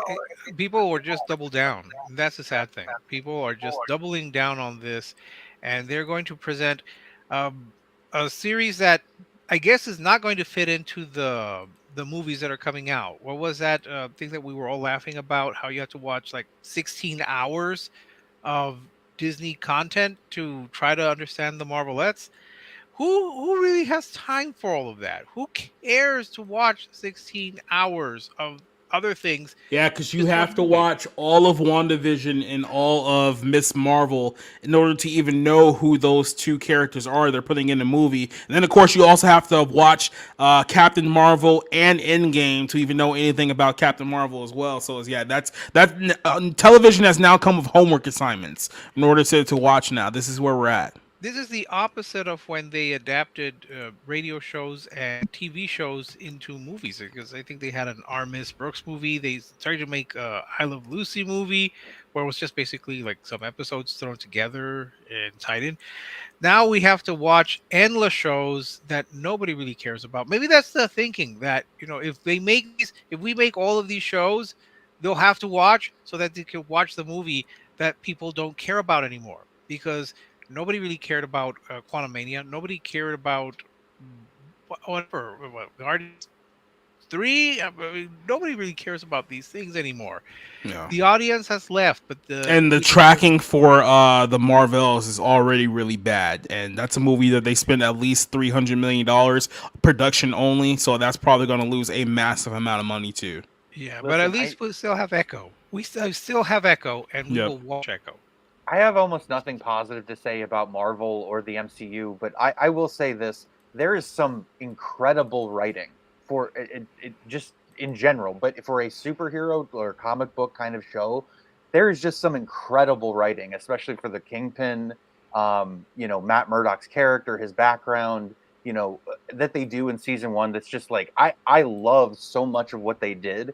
And the fact that they ruined a perfectly good show like that, it's just like, what is wrong with you? What is wrong with you? You literally had something genuinely compelling, and they make it the most ridiculous, tear down, we're gonna ridicule this character you like so much. And again, I have almost no, I have no skin in the game, really. I'm out on Marvel, but that first season, especially, the second season was good too, but that first season, especially Daredevil, was so well done, and it's just so disappointing that they would ruin it with that. Cider can attest to this too, because we did the Black Pill stream last week, and a couple of notes from that one. I asked Spencer this too last week. It was like, was there anything preventing the writers from the Netflix show from doing the Disney show? Was like there's some kind of conflict with the networks where they weren't allowed to do it? And to my knowledge, there was nothing preventing them from hiring those guys from the show to just do another season, which would seem to be like the move to make. Like I said, people actually like the Netflix Daredevil series. Why wouldn't you just do another season of that instead of try to take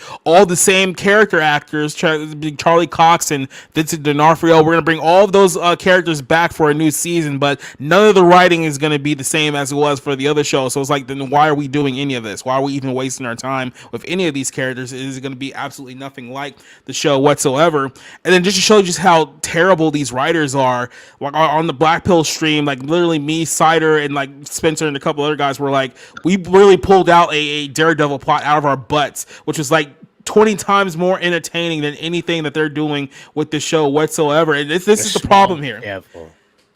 Like, you used to be able to put people in a room and have a pitch meeting and like throw together ideas and like see what they can run with. It just seems like Hollywood doesn't work that way like anymore, like at all. Like they don't have any kind of like if three guys who know nothing about day-to-day television episodic writing come up with a better show than people who are getting paid six figures by one of the biggest entertainment corporations in the world, that's a serious problem. And this is why you guys are worried about computers taking your job at this point. Well, there's also the fact that you have the racial quota now and the sexuality quota and all that. Which isn't helping. No, that's what's killing Hollywood. Is that these activists can't create anything; they can only destroy. I think it even goes into the more business aspect than that. Really, there is. When it comes to entertainment now, it's so corporatized that it just completely gets in the way of any artistic ability that can be brought to the space. That's the sad reality of it all. Yeah, go ahead, Cider. So what you're looking at is right here with the Daredevil redo is what Script Doctor was talking about 2 weeks ago over on Bounding Beyond with John Trent. What he explained is that the studios, by bringing back the writers, had certain qualifications in order to give them royalties and payment after the show is in syndication, I guess. And they had to achieve a certain amount of like return viewership or something. So what effectively happened is that when they brought the writers back in, their contracts were basically demanding that this wasn't like a one-shot sort of like everybody gets excited for episode one thing. It had to be something that maintained a following for so many years, or else the royalties would drop off or something on it. And so that's what you're looking at, is you're seeing them assess what they've created. And they're saying, okay, so this is sensational. This is not an instant classic. Mm-hmm. Now, the other part of this is that it is actually something that exists beyond this whole strike thing, is that legally, when Disney bought Daredevil, they had to create a distinctly different property legally. Netflix has the rights to sell those DVDs, that property. They have the rights to air that on their own streaming service. What Disney has is the ability to take forward anything from that. What Netflix has is everything before the sale. And so when they had to create this Born Again thing, a new costume had to be brought in, the cast had to be shifted up, and the plot had to go through a massive change so that it was legally distinct from what Netflix had created. And so where Netflix had created sort of this kind of perfect slow boil crime thriller court procedural thing with a superhero veneer on it, Disney could not do that. They were kind of painted into a corner, not being able to replicate that. So what my guess is the best thing they could do was to try and make like this charity case that Daredevil goes around and finds cases to represent while he is fighting crime. And because that was so careberry and buried in all of the buried in all the agenda, they couldn't salvage it. Is basically what it probably looked like. It was so Care Bear, like, we'll hug out the problem, Kingpin. That's us at our TV 14 rating here on Disney. We're gonna hug it out. You know, it's such a joke, and like I said, I don't understand. Like, we're gotten to the point where it's gotten so dumbed down. I literally can't dumb my own brain down, my own IQ down to kind of understand the rationalization behind a lot of these moves. Because it's just like, I know running a TV show is not easy. I'm not stupid enough to think that anyone can do it. But at the same time, with some of these moves these people are making, like, I know it's not that hard. Like, I know if you just go with the flow in a lot of these instances, like, some of this stuff can end up writing itself. Some of stuff you won't have to put as much work into if you just know exactly what you're doing and know who your audience you're writing for. And to see them make it so much harder for themselves so pointlessly, it's like, I don't understand what these people are thinking at the end of the day. But Orange Hat, I'll go with you, and then we'll go on to our last topic here. So what's your thoughts on Disney ruining Daredevil? What else is new? Essentially, because the thing is, Disney's been ruining the MCU since before Endgame. They've been ruining the MCU since after Infinity War, because they decided to push all the narrative-driven content. Now, if what I heard was true about the writer's strike, they're actually course correcting in a way that's actually favorable to them in the long run, because if I remember correctly, they are actually getting rid of the woke writers. If that is true, awesome. Yeah. Also, they are going back to a system that is based on pilot response instead of doing the She-Hulk thing where you write an entire show that is shit and just bitch about people not liking it. Where they're actually going to release a pilot, gauge its response, and then see how people react. If they go back to that, that is actually something that is going to improve their content or make them look or reevaluate their methods, because they are not understanding that we do not care about their content if they are pushing this stuff. If they are constantly saying, you need to like these characters because of who they're fucking, because of their skin color, we don't care about it. The second they mention that stuff, I've become deaf. I go deaf. And I go blind. And basically, I have no sympathy for the failure. They honestly, I'm with Rob, I've checked out of the MCU. I still enjoy the Infinity Saga to a degree. I will always enjoy that, because that was actually some quality shit for the most part. Not insane levels of quality, but still, it was entertaining to a degree. And I also acknowledge that there was differences from the comics, but that was also admitted early on that there would be. But for them to cut Daredevil and do reshoots before the show is even finished, that simply says that they are trying to get better writers, and it's too late. You screwed yourselves over. You guys allowed yourselves to insult fans. You guys allowed yourselves to shit on fans and fling it like you're at a zoo, and now you expect us to support your stuff going forward? It ain't happening. I'm sorry, but if you disrespect us, we reject you. I mean, as much as Doomcock is an idiot, he actually does have a good line. Without respect, we reject. So, yeah, I don't care about Daredevil at all. I mean, as much as I like the characters, as much as I like the aspects of the universe that man belongs in, their show can fuck right off. Sorry, Yeah. that's my thoughts on it. You know, it's like the funny thing I'm thinking about is the fact that the only reason why this isn't continuing as is the way that they had set it up initially is simply because something better clearly exists and is relatively still, you know, remembered fairly recently with the whole Netflix series. That is the only reason when they're you know, actually being forced to assess what they're creating here and be like, okay, this is absolute dog shit because everyone that's going to watch this is obviously going to compare it to the Netflix series that we had just a few short years ago. So that's the only reason why. Series. That was great shit. Yeah, so that's the main reason why they're having to assess themselves. It's not particularly for the fans.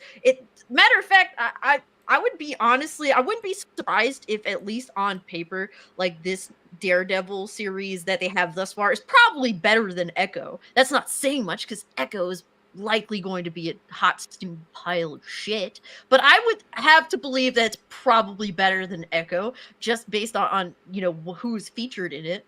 But yeah, we have to remember that these people don't give a fuck about what we think, but they know that it will be lambasted and fucking directly compared to the Netflix series, which is why they're forced to assess the garbage that they're shit-slinging this time around.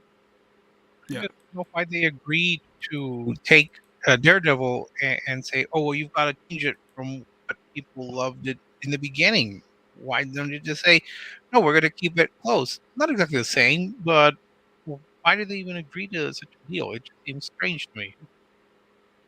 Don't knock Echo. You know, all of us are going to love Echo. We're going to remember it for eons. You know what? When that show finally comes out, I don't even know what the current release date is because they moved it so much. We're going to dedicate an entire episode of the Barroom to Echo, and I'm going to make everybody watch it. So, guys, can't wait to not watch it. Yeah, it's 6 episodes. You can make it. No, I thought it was 5. I'm with Cassie. Well, apparently, comparing to Spencer, it's 6 episodes now. Oh, so yeah, okay. it'll be 6 episodes of Echo. I'm planning on being dead that episode. So I will literally identify as dead during that episode that you do. Sorry. we need that one-legged, deaf, lesbian, Native American. You know, we need that kind of representation, not whatever Martin Scorsese's going to pop up with. That's not authentic Native American life. We're going to get real, authentic Native American life with Echo. Okay, Spencer's saying now it's 5 now. So there you go. There's 1 episode now you don't have to watch. So, yeah, I can't wait for the 5-episode Echo extravaganza. It's going to be amazing for everyone involved. So there will be more episodes. Extravaganza. Yeah, there will be more episodes of Life with Lucy than there will be of Echo. And it's not even going to be like an episodic one. They're going to release it all at once. So you can watch the whole thing in like 4 or 5 hours. I mean, that's pretty reasonable, all things considered. All right, let's go ahead and wrap things up with our final topic of the night. And this is something that I've been waiting to just rant about for quite a while. It's the Will Smith situation. And this started about a week ago, like right after we did our last week's episode of The Barroom, where Jada Pinkett Smith did her interview where she announced that, you know, her and Will Smith have been separated for 7 years. So essentially since 2015, they had been officially separated. So the immediate reaction to this was, then why did Will Smith slap Chris Rock last year then if you guys have been separated for 7 years already? It's like, you make the whole big thing of, you know, keep my wife's name out of your effing mouth, and then you smack Chris Rock and you do all that, but apparently you guys have already been separated for 7 years. So I was like, what the hell was that all about? And it's only somehow gotten worse for Will Smith because there's been more revelations about their relationship. And look, this is what I really want to say here before we really get started with this story. If Will Smith did not sleep with Margot Robbie at least once, he may go down as one of the pound-for-pound biggest losers of all time. And this is how bad it's gotten for Will Smith and his entire lineage here at this point. But Jada Pinkett Smith has been making the rounds about, you know, her book, and she's been revealing things about her family that has only made people's public perception of Will Smith far worse than it already is, if that's possible. I don't know what is keeping him. You got to keep in mind here for a second here too, is that especially within the black community and black people specifically, there was a time not that long ago where Will Smith and Jada Smith were viewed as like the gold standard for black couples in Hollywood and in society in general. And to see this entire facade just crumble away in front of everyone's eyes, it's just like almost chef's kiss, just level of told you not to idolize these fools out of Hollywood, and now you're seeing the whole thing crumble in front of you. So yeah, this whole thing started when she admitted that her and Will Smith have been separated for years. This comes after years of revelation of the fact that, you know, she had slept with one of her son's friends, like in their house. And then, of course, we see that infamous clip where Will Smith is sitting there crying as his wife is admitting to adultery, like right in front of him. But of course, they had to give up like the front that, you know, everything is all okay and whatnot. There's so many pictures and videos of this couple, which is like, this is arguably one of the worst couples you can possibly think of in your life here. But she has a new memoir called Worthy. This is kind of a summary from Variety of some of the things that she attended here, that she revealed here. She said that Chris Rock, one of the reasons why they had such an uncomfortable tension around this time is that when Chris Rock, this is allegedly from Jada Pinkett Smith, by the way, so she could be completely full of it, so keep that in mind as well. But she alleges that Chris Rock tried to get with her once he realized that her and Will were probably going to get a divorce. So she alleges that Chris Rock tried to hook up with her at one point. She almost didn't attend the award show where Will Smith slapped him because of that. He said he had known be taking swipes at me from the Oscar stage, no less. So she was very, very uncomfortable with that. Now, keep in mind, she claims that she did not endorse Will Smith slapping Chris Rock based off of that joke, but then she goes on to admit that, yeah, she didn't want to be there with him. She was very, very uncomfortable with him and did not like that joke that led to him getting slapped in the first place here. But that was one revelation. Another revelation for her is this obsession that she has with Tupac, where everything that she said about Tupac over the last couple of years makes it very, very clear that she clearly loves Tupac more than she ever loved Will Smith, which is another strike for Will Smith's credibility here. But she talks about how that Tupac had proposed to her at one point, and it's like, dude, like just let this whole thing go with the Tupac situation. Like it gets embarrassing at this point. She talks about her relationship with Scientology. You got to remember that both these people are Scientologists, so they probably shouldn't be trusted. It's just, when it comes to anything of relevance with these two, but she's made revelations about her kids, saying that her son, Jaden, saved her life by introducing her into psychedelic drugs. This is also the same woman who admitted that she literally taught her daughter how to masturbate and stuff like that, which is other things that nobody really needed to hear or wanted to hear. She said that she met Will Smith for the first time auditioning for a guest role on The Fresh Prince of Bel-Air. I know that Will Smith was previously married to another woman. All I have to say is that the divorce was probably the biggest mistake of his life. Smith said that his grandmother had a Jason lyric, which introduced her to Jada Pinkett Smith following a sex scene with her character. So this is like from an old movie, Jason's lyric from like the mid 1990s here. But I guess that's how they met on that show. Or that was before introducing us. So that's kind of like around the same realm. She also admits that she was up for the role of Trinity in The Matrix. I think Selma Hayek was also in that running for it too, and I can safely say that both of them would have been terrible in that role for Trinity. So I'm glad neither one of these panned out. But if you do recall, she was in fact in the movie. I think The Matrix Reloaded and the Matrix video game as a separate character. But yeah, she was trying to go for them. Yeah, Niobe, but unfortunately that didn't work out. And then the other one here that Will Smith offered to speak to Jada on the Red Talk table about her entanglement with August, who, like I said, is literally her son's best friend, who she admitted to sleeping with, and apparently Will Smith was okay about, you know, revealing to the world that she was unfaithful to him with her son's best friend. And then it goes on to talk about more things about Tupac, like who cares at this point? It's like, all of this stuff is basically getting us to the conclusion here that Jada Pinkett Smith is a very, very awful woman. Best case scenario, you can say that she's demonic. You can say that she's a witch. You can say that she is a harlot. You can say that she is just an absolute trash human being. There's a lot of things you can say that would be true about this woman. And it's gotten to the point where it's getting so bad and embarrassing for Will Smith. I'm just thinking to myself, dude, what is keeping him in this relationship. Like, it seems like that this should be a no-brainer. Like, dude, this never worked. She never actually loved you.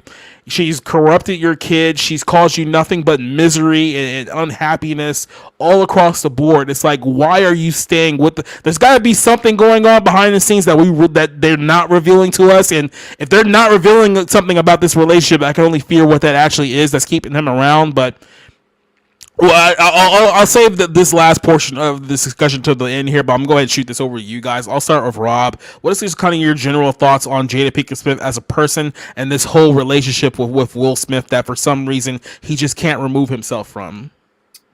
Yeah, I look, I've heard enough stories about Will Smith to kind of believe that, so much about his life with Jada Pinkett Smith is a front.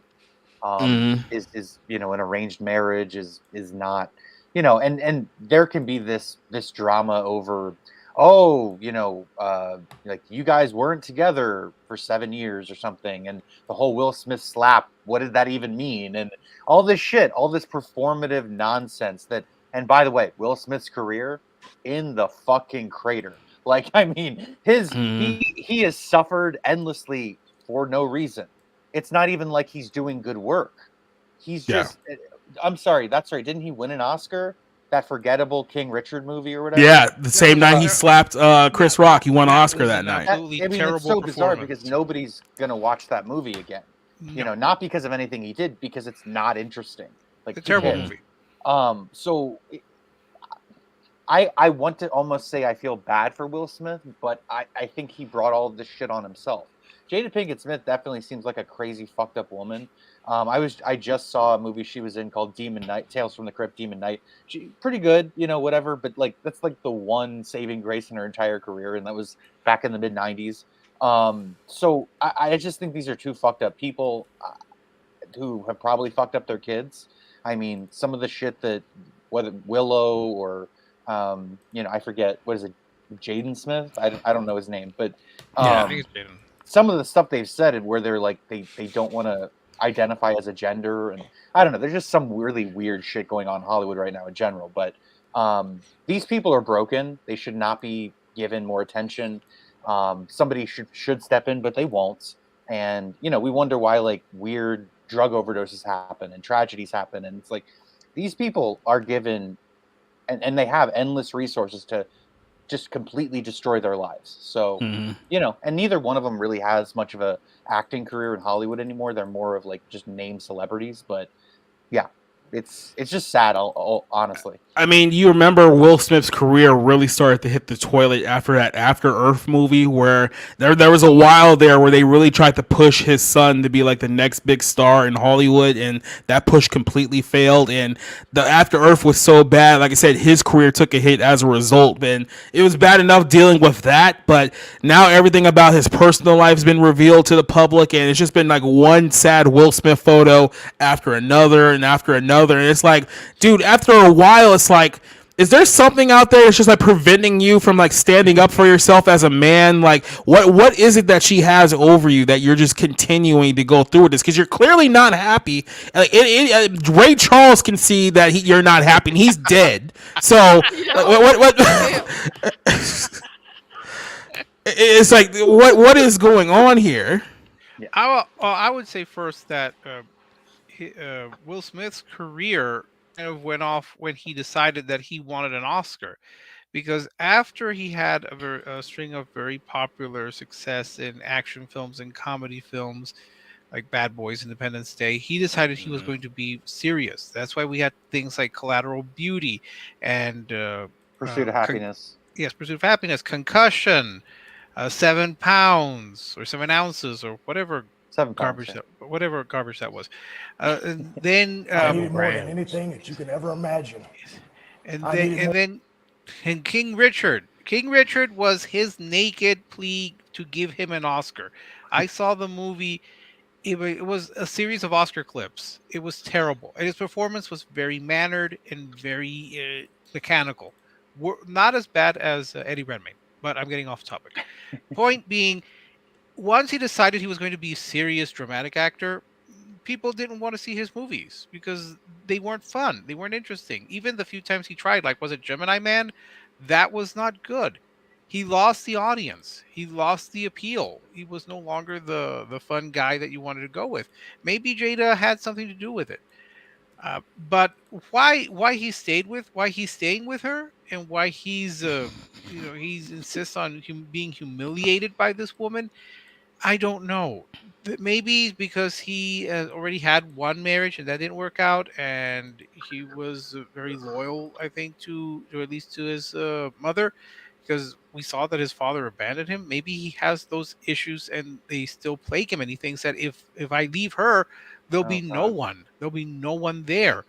So better to stay with a woman who has basically contempt for you and dislikes you than to try to live on your own. It's just not worth it. And just remember, that was a terrible performance. King Richard was a terrible performance. He should never have won, but he won because they figured, oh, he's overdue. Why? I don't know.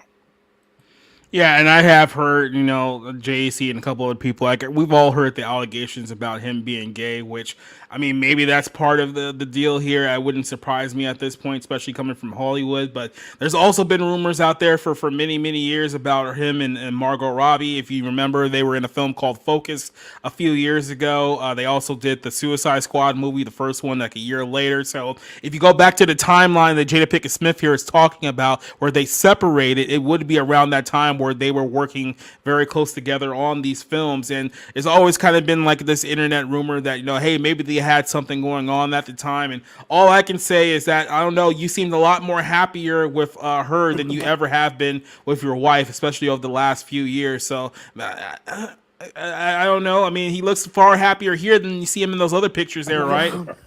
She's gonna watch this. You were the worst looking cast member in I Am Legend. Yeah, it was me, zombies, You and a and dog. zombies and a dog. And a dog. And I was the worst looking. The only reason that you're saying that is because you know I slept with your mother. Yeah, well, she didn't even bother to call you back. She thought your nickname was Big Willie, but turns out you look like a less hot version of Obama. You're like Obama, but not as hot. You have the face of a 20-year-old, but the hearing of a 90-year-old. Should I say that again, but louder? So that was like a little small window of happiness, and then he just has to go home and be like eternal misery and eternal sadness again. It's okay. These are actors. Just remember that. They Yeah. act. They're actors. They're not people. No, and Actors that's are people fine. too. And this happens all the time on sets where people get feelings because they spend hours together or whatever, or have affairs or whatever. Who knows? Who fucking knows? But yeah, he does seem incredibly miserable, and that's why, again, on some level, I do feel sorry for him. Just because anybody that's in the public spotlight who's suffering is just like, that's just hard to watch on any level. But I'm sure some of it is self-inflicted. And to echo what Rick said, I have dealt with that in my life. I've dealt where my father left, and I felt like almost like guilty about like getting out of a relationship because it's like you don't want to you don't want to mirror that behavior, I guess. But it's also like you're not, that's not what that is. So you need to get the fuck over it. Yeah, like I said, on a human level, you feel bad for the guy because he's clearly miserable and unhappy. But at the same time, it's like, dude, the problem here is obvious to everyone else but you. I mean, you can only get so much sympathy for the fact until you get to a point where it's like, dude, if you're gonna remain in this situation, I can't feel that much sorry for you if you're gonna remain. If you're gonna get out and just be happy with whatever little life you have left and go do it, but just walling around with this miserable woman who's just embarrassing you one wrong after another, it's like, dude, what are you doing here? Like I said, unless there's something going on behind the scenes that even we don't know about, because no common sense makes any sense here with this situation. I don't quite agree that he is unaware. I think he's aware of what the situation is. He just either doesn't want to fix the problem, which would be to leave her, or maybe face some kind of public embarrassment, even though what more embarrassing things could he go through? He's already been publicly humiliated. He went and committed the first assault in Oscar history, defending a woman who left him 7 years ago, or I don't know what is his motivating factor, but he should know. He isn't. He should be intelligent enough. This was a man who a long time was very shrewd about his career, very shrewd about his public image. So Mhm. he should know. He should have some intelligence, but he needs to formally divorce her. Just leave. If they've been separated for 7 years, he can file divorce real quick. He doesn't need this woman, and to make his life miserable. His kids are all grown. They're not saying for the kids. She's humiliated him. No reason for him to endure this misery. It's called blackmail. Because that would make far more sense sense than anything else, right? Yeah, there's some because if you think about it, go ahead, Cass. No. Please continue your point. All right, because if you think about it, going 7 years, dealing with this misery, or kids basically turned against him, and that's say he does leave her. They will fucking railroad his ass in the court of public opinion because that is what basically dictates an actor's success nowadays, unfortunately. The court of public opinion is one of the most evil practices in the world, in my opinion. But yeah, they will come up with some of the most heinous shit, even though this woman is literally the devil's mistress, in my opinion.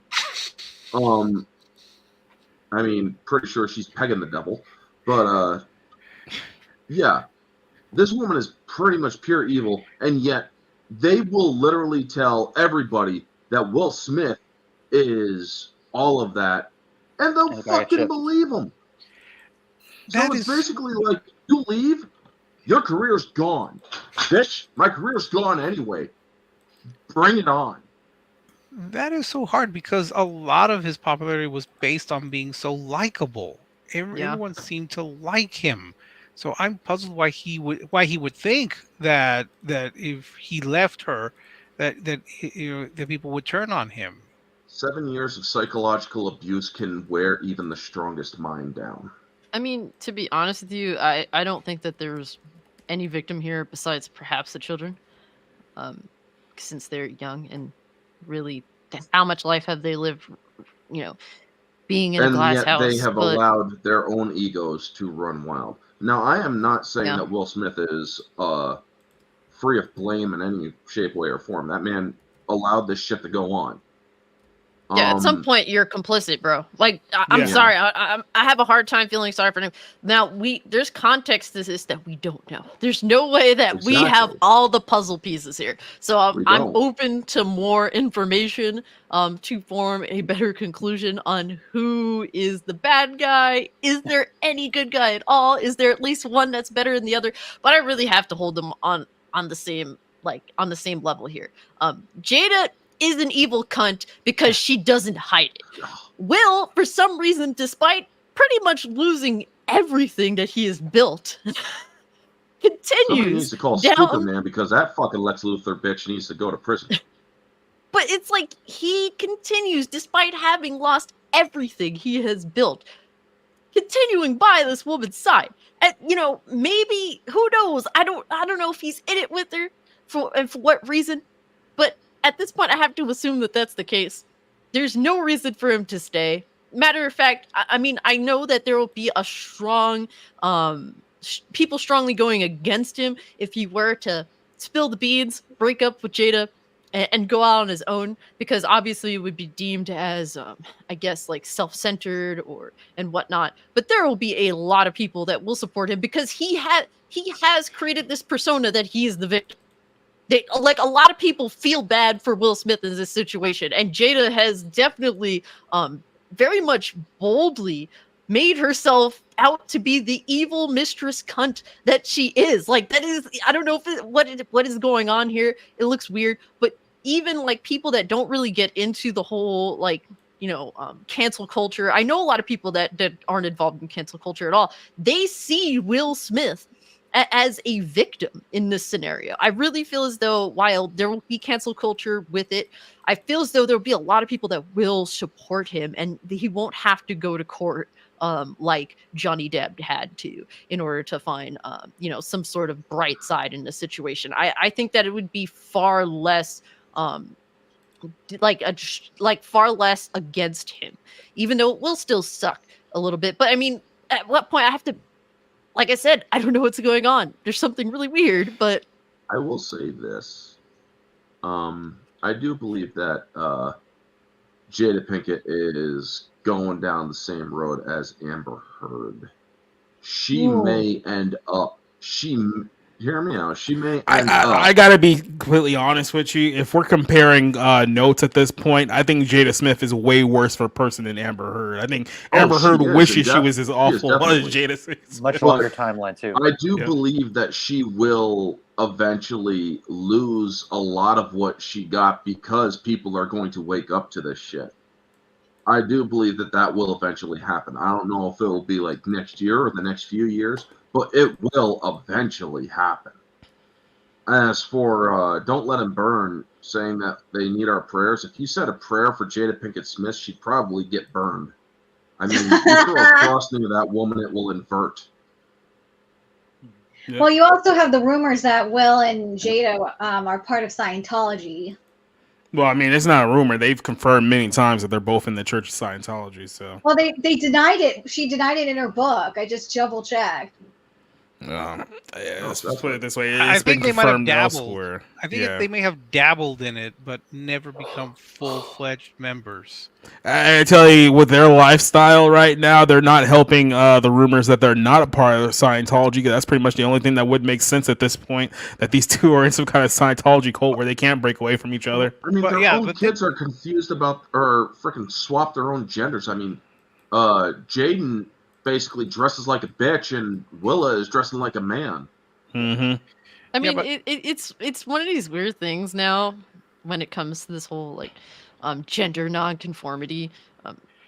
Like young kids like this just treat it like a fucking fad. And while do I believe that there's definitely sinister shit around these children? Yes, no doubt. But like a lot, I don't understand it. But kids their age are treating this shit as a fad. Let's just focus on the fact that this couple being in Scientology is the most rational thing that we have found in their relationship. All right, it's the only rational explanation about anything that's going on with these two. It's like, oh yeah, Scientology. Scientology is the most rational thing that they've been involved in. So that should tell you what kind of truly toxic relationship Will and Jada Pinkett Smith are involved. It really, Will is probably the bigger name in all of this. It's a puzzle why he has really stayed with her, especially even though they've been unofficially separated for 7 years. And the thing in her book, she says that she was surprised to be referred to as his wife at the Oscar slap. There's just so much wrong with these people. It's because Will Smith wants to try. He is such, in this case, psychologically speaking, he is such an abuse victim, psychologically speaking, that he feels the need to try to mend the problem, even though he doesn't realize you can't mend it. This is coming from a psychological standpoint. And honestly, I could roast Jada Smith all night with so many freaking bald jokes. It's not funny. I want to, but we don't got that time. Mm-hmm. So, no, it's just not worth it. Although she would play Lex Luthor pretty well in James Gunn's DC universe. And the early stages of Scientology are pretty good, guys. So like, it's the shit that's past the basics that it's like, oh, okay. It's after the alien puking in the volcano, or before? Before, yeah, because when it's like the basic stuff to sort of help you in your daily life, it's like there is common sense behind it, but yeah, it just goes off into a cult. We do need to show little black girls that they can grow up to be villains. So yes, it would make perfect sense to race and gender swap Lex Luthor. No, Lex Luthor has been, everything. He's kind of been a black person in the cartoons for a while. I will do everything in my power to keep that bald bitch from having Lex Luthor's role. Okay, that freaking role is reserved for Billy Zane. Oh, I thought it was Jesse Eisenberg. Oh my god! Are you sure it wasn't Jesse Eisenberg? I can now see that. I can Hell now yeah. see that. Speaking of Demon Knight, being Billy the Zane was in Phantom. Demon Knight as the antagonist. So there you go. Awesome. He was great as the Phantom. That movie, as corny as it was for a '90s action flick, that movie was good. Hey, I like The Shadow, so what does that tell you? Alec You like Baldwin, Elvira too. Your standards aren't very high. I love Elvira, and I stand by it. It's a mess. I mean, I own The Shadow. I just haven't watched it in a while because, well, I Alec Baldwin. don't like Alec Baldwin, and I've been covering his stuff for. I like Just remember, through all of this, what been would Uncle recharged. Phil think? What would Uncle Phil think? Hey, if Uncle Phil can replace Aunt Viv, why can't Will Smith replace Jada Pinkett? He's dead, right? Yes, Yeah, I he's think Uncle turbo Phil. dead. Yeah. I think Uncle Phil is very happy to be dead right now. Let's just put it that way. Where's doing that laugh? This is not my problem. That laugh Where's gift Jeffrey from when you need him? from Fresh Prince, where he just keeps laughing at Will. That's probably what he's doing. Will should do to Jada what Uncle Phil did to Jazz. Just like, Damn. Yeah. I agree. Well, I think there's no better way to end this segment and this show with a little bit from Andrew Schultz, who did this right after Will Smith slapped Chris Rock. This is a classic. We're playing it again. After the vicious attacks on Chris Rock last night, we think it's only right here at the Flagrant 2 podcast to defend the comic's honor to tell jokes. So here we go.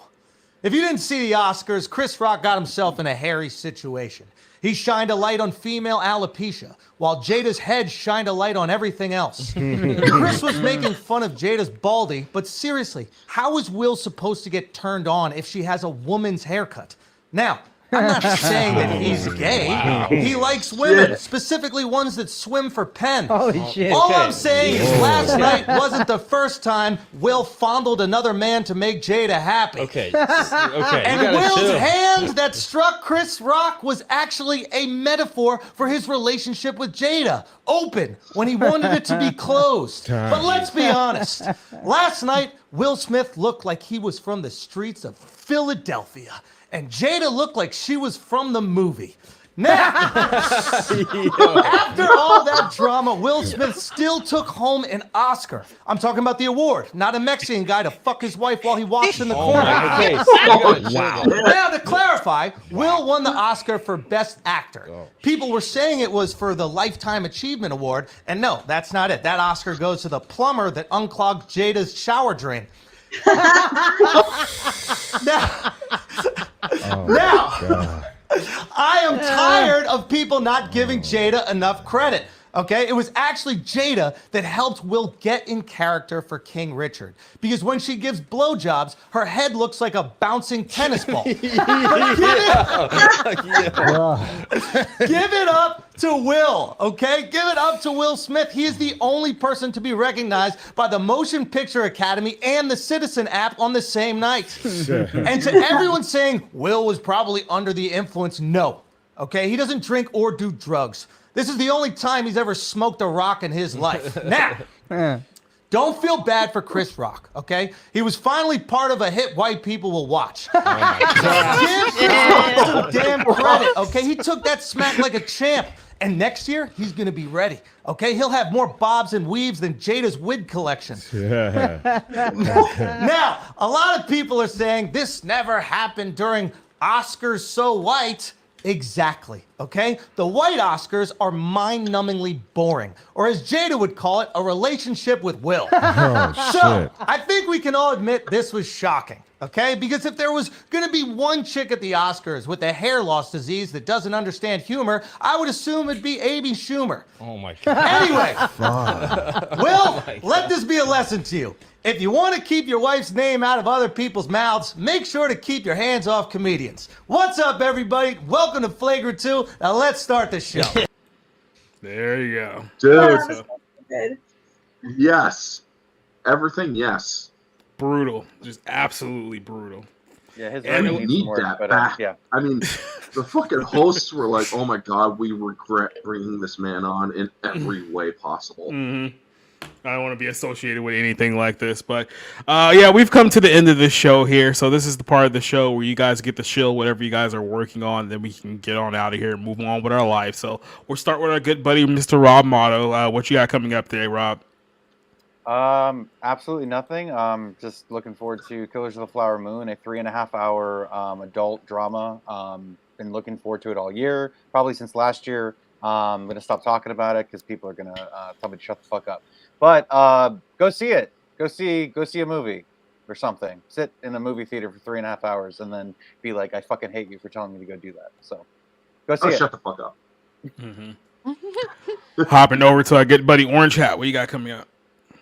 I got my me and my friend Mara on her channel tomorrow night, 1s and 2s. We're doing the original Halloween 1978. If you do tune into that one, or you want to get there before the stream starts, because, well, Michael Myers might make a appearance. And Thursday we might have, or we're going to be talking Bram Stoker's Dracula, the 1992 one with Gary Oldman. And Sunday after that is the conclusion to Book of Wick Sundays, where me and the Hack Crew are talking John Wick Chapter 4 and why that should be the last one. Also, Tuesday theme stream is going to be Edge of Tomorrow with Tom Cruise and what's her name from A Quiet Place, Emily Blunt. And yeah, that's basically what I got. And also I'm covering the Alec Baldwin stuff as it develops, as well as anything else. So yeah. Also, I'm trying to get my watch time up to 4,000 hours, so any help with that is appreciated. All right, hopping over to our good buddy Rick. What you got coming up? Well, as usual, I've got my haikus that'll be coming up soon. I've got more reviews, try to clear out my DVR. I also will be watching Killers of the Flower Moon on Friday.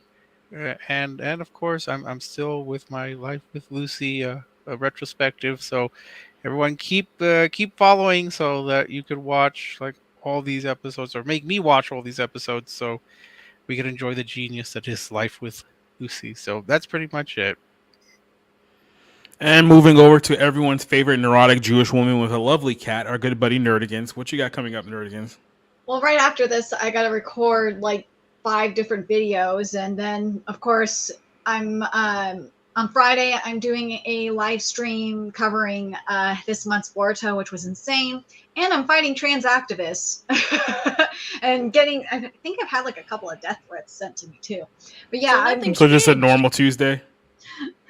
Well, this is like the first time I've gotten death threats from trans activists. Usually they just tell me to fuck off and then block me. You should just answer them like, "Good, I want death," and then see how they respond. No, I've had them tell me to go outside, and I'm like, "Well, what? Why don't you?" And then they block me. Yeah, that's tend to be their go-to. But jumping over to our good buddy Cider Hype, what you got working there this week? John's in El Salvador until Friday, so there's no dank stream, and I don't know. I'm around. There might be a Black Pill stream on Wednesday. I don't know. I usually don't know till 3:00 in the afternoon. So same here. So we'll never know what the topics are going to be. There may be a show, there may not be a show. So that's just the way that we roll. You'll have to tune in to find out. Mm-hmm. But definitely check out our last week's show. That was great. And then of course we're going to wrap things up with our good buddy Cool Classic Cage. What do you got coming up this week? So basically my YouTube channel, Cult Classic Cage, got a live stream coming at y'all this Thursday where we talk about the insanity of the world of gaming. So from making fun of fanboys in the community to the absolute buffoonery that happens in this industry. So we can laugh about that, have some fun, and really anticipating Spider-Man, Marvel Spider-Man 2, hoping it's a good one, man, hoping it's an improvement over the previous 2, because I thought the previous 2 were decent, not great, not terrible, decent. So hoping to see improvements there, and I will likely be streaming that Friday, as long as, I know that Best Buy is considering ending physical media, and I don't know if that means that they will still get things out to people on time. We shall see, because I still do order physical media, and I will be getting a physical copy of that. But yeah, guys, content is back to normal, so definitely come hang out with me if you so choose to. All right. And then finally, of course, stop being a dick to our friend Neozoic, Rob. I see you. Letting you guys know what we got coming up this week. So we got a lot of stuff coming up this week here on the channel. So like I said, tomorrow night should be a Black Pill stream on Wednesday night on the Bounding and the Comics YouTube. So go follow me there. This Friday night, we're doing a movie night. We're watching the 1984 cult classic film, Savage Streets. This is something that I've been teasing for last few months now. We played the trailer a couple of times. We're going to watch the film on a Friday night. So we're going to be streaming on all 3 platforms, but only the first 30 minutes of the show is going to be here on YouTube. Then we'll switch over to Rumble and on Twitch. So if you aren't following me on Rumble or on Twitch yet, go do that right now so you guys can actually watch the movie with us live and in person that night. And then on Saturday night, which is the next night afterward, we're going to do a special Saturday Night Movie Club where we're going to be talking about the new Martin Scorsese film, Killers of the Flower Moon. Christian Toto should be joining us that night as well to review that movie. So that's at 7 p.m. on Saturday night. We're going to do a run through of that film. So we got those 2 shows coming up. Then on Monday night for our episode, I believe it's 15 of the Bible Ends podcast, we're going to be talking about the entire situation going on right now with Israel and Hamas. Really get in depth into the discussion here and how Christians should should essentially view this whole conflict. Should we side with Israel? Should we remain, abstain from this whole situation whatsoever? Some of our answers might surprise you. So go check that out on Monday. Then, of course, next week here, we'll be back for episode 71 of the Barroom podcast. So, then, of course, Michael Myers might actually show up randomly on your show, too. It's just kind of weird how that happens there, though. Is that the right thing? Yeah.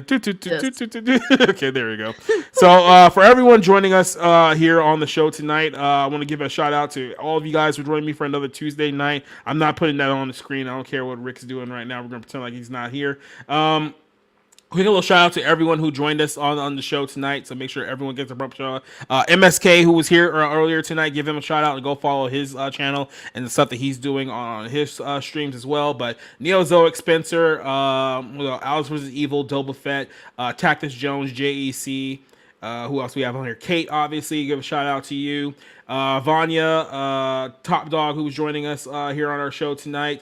I want to make sure that I get everyone. Don't Let It Burn. Eddie Brock, who was joining us here today. Joe Numas, who was here with us, rocking with us. Who else do we got? I want to make sure I get everyone before we completely sign off. Drax the Clown, obviously. I gave MSK his shout out already, so I think that's it. I didn't miss anyone. Yeah, I think that's everyone who joined us. So thank you for joining us for another Tuesday night. Hopefully we'll see you Friday night for the Savage Streets movie night. Hopefully we'll see you Saturday night for our Killers of the Flower Moon review. Hopefully we'll see you Monday night for the Bible Ends on Israel and Hamas. And if not, we'll see you guys next week here once again on the Barroom podcast. So until then, sign off, wave to the crowd. We're getting out of here. Adios. Goodbye. See you later. It's over. Go home. Get the hell out! Get out! Get out! Get out! Okay. Get out! Get out! You get the hell out!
Never mind who you thought I was. I'm Rick James, bitch.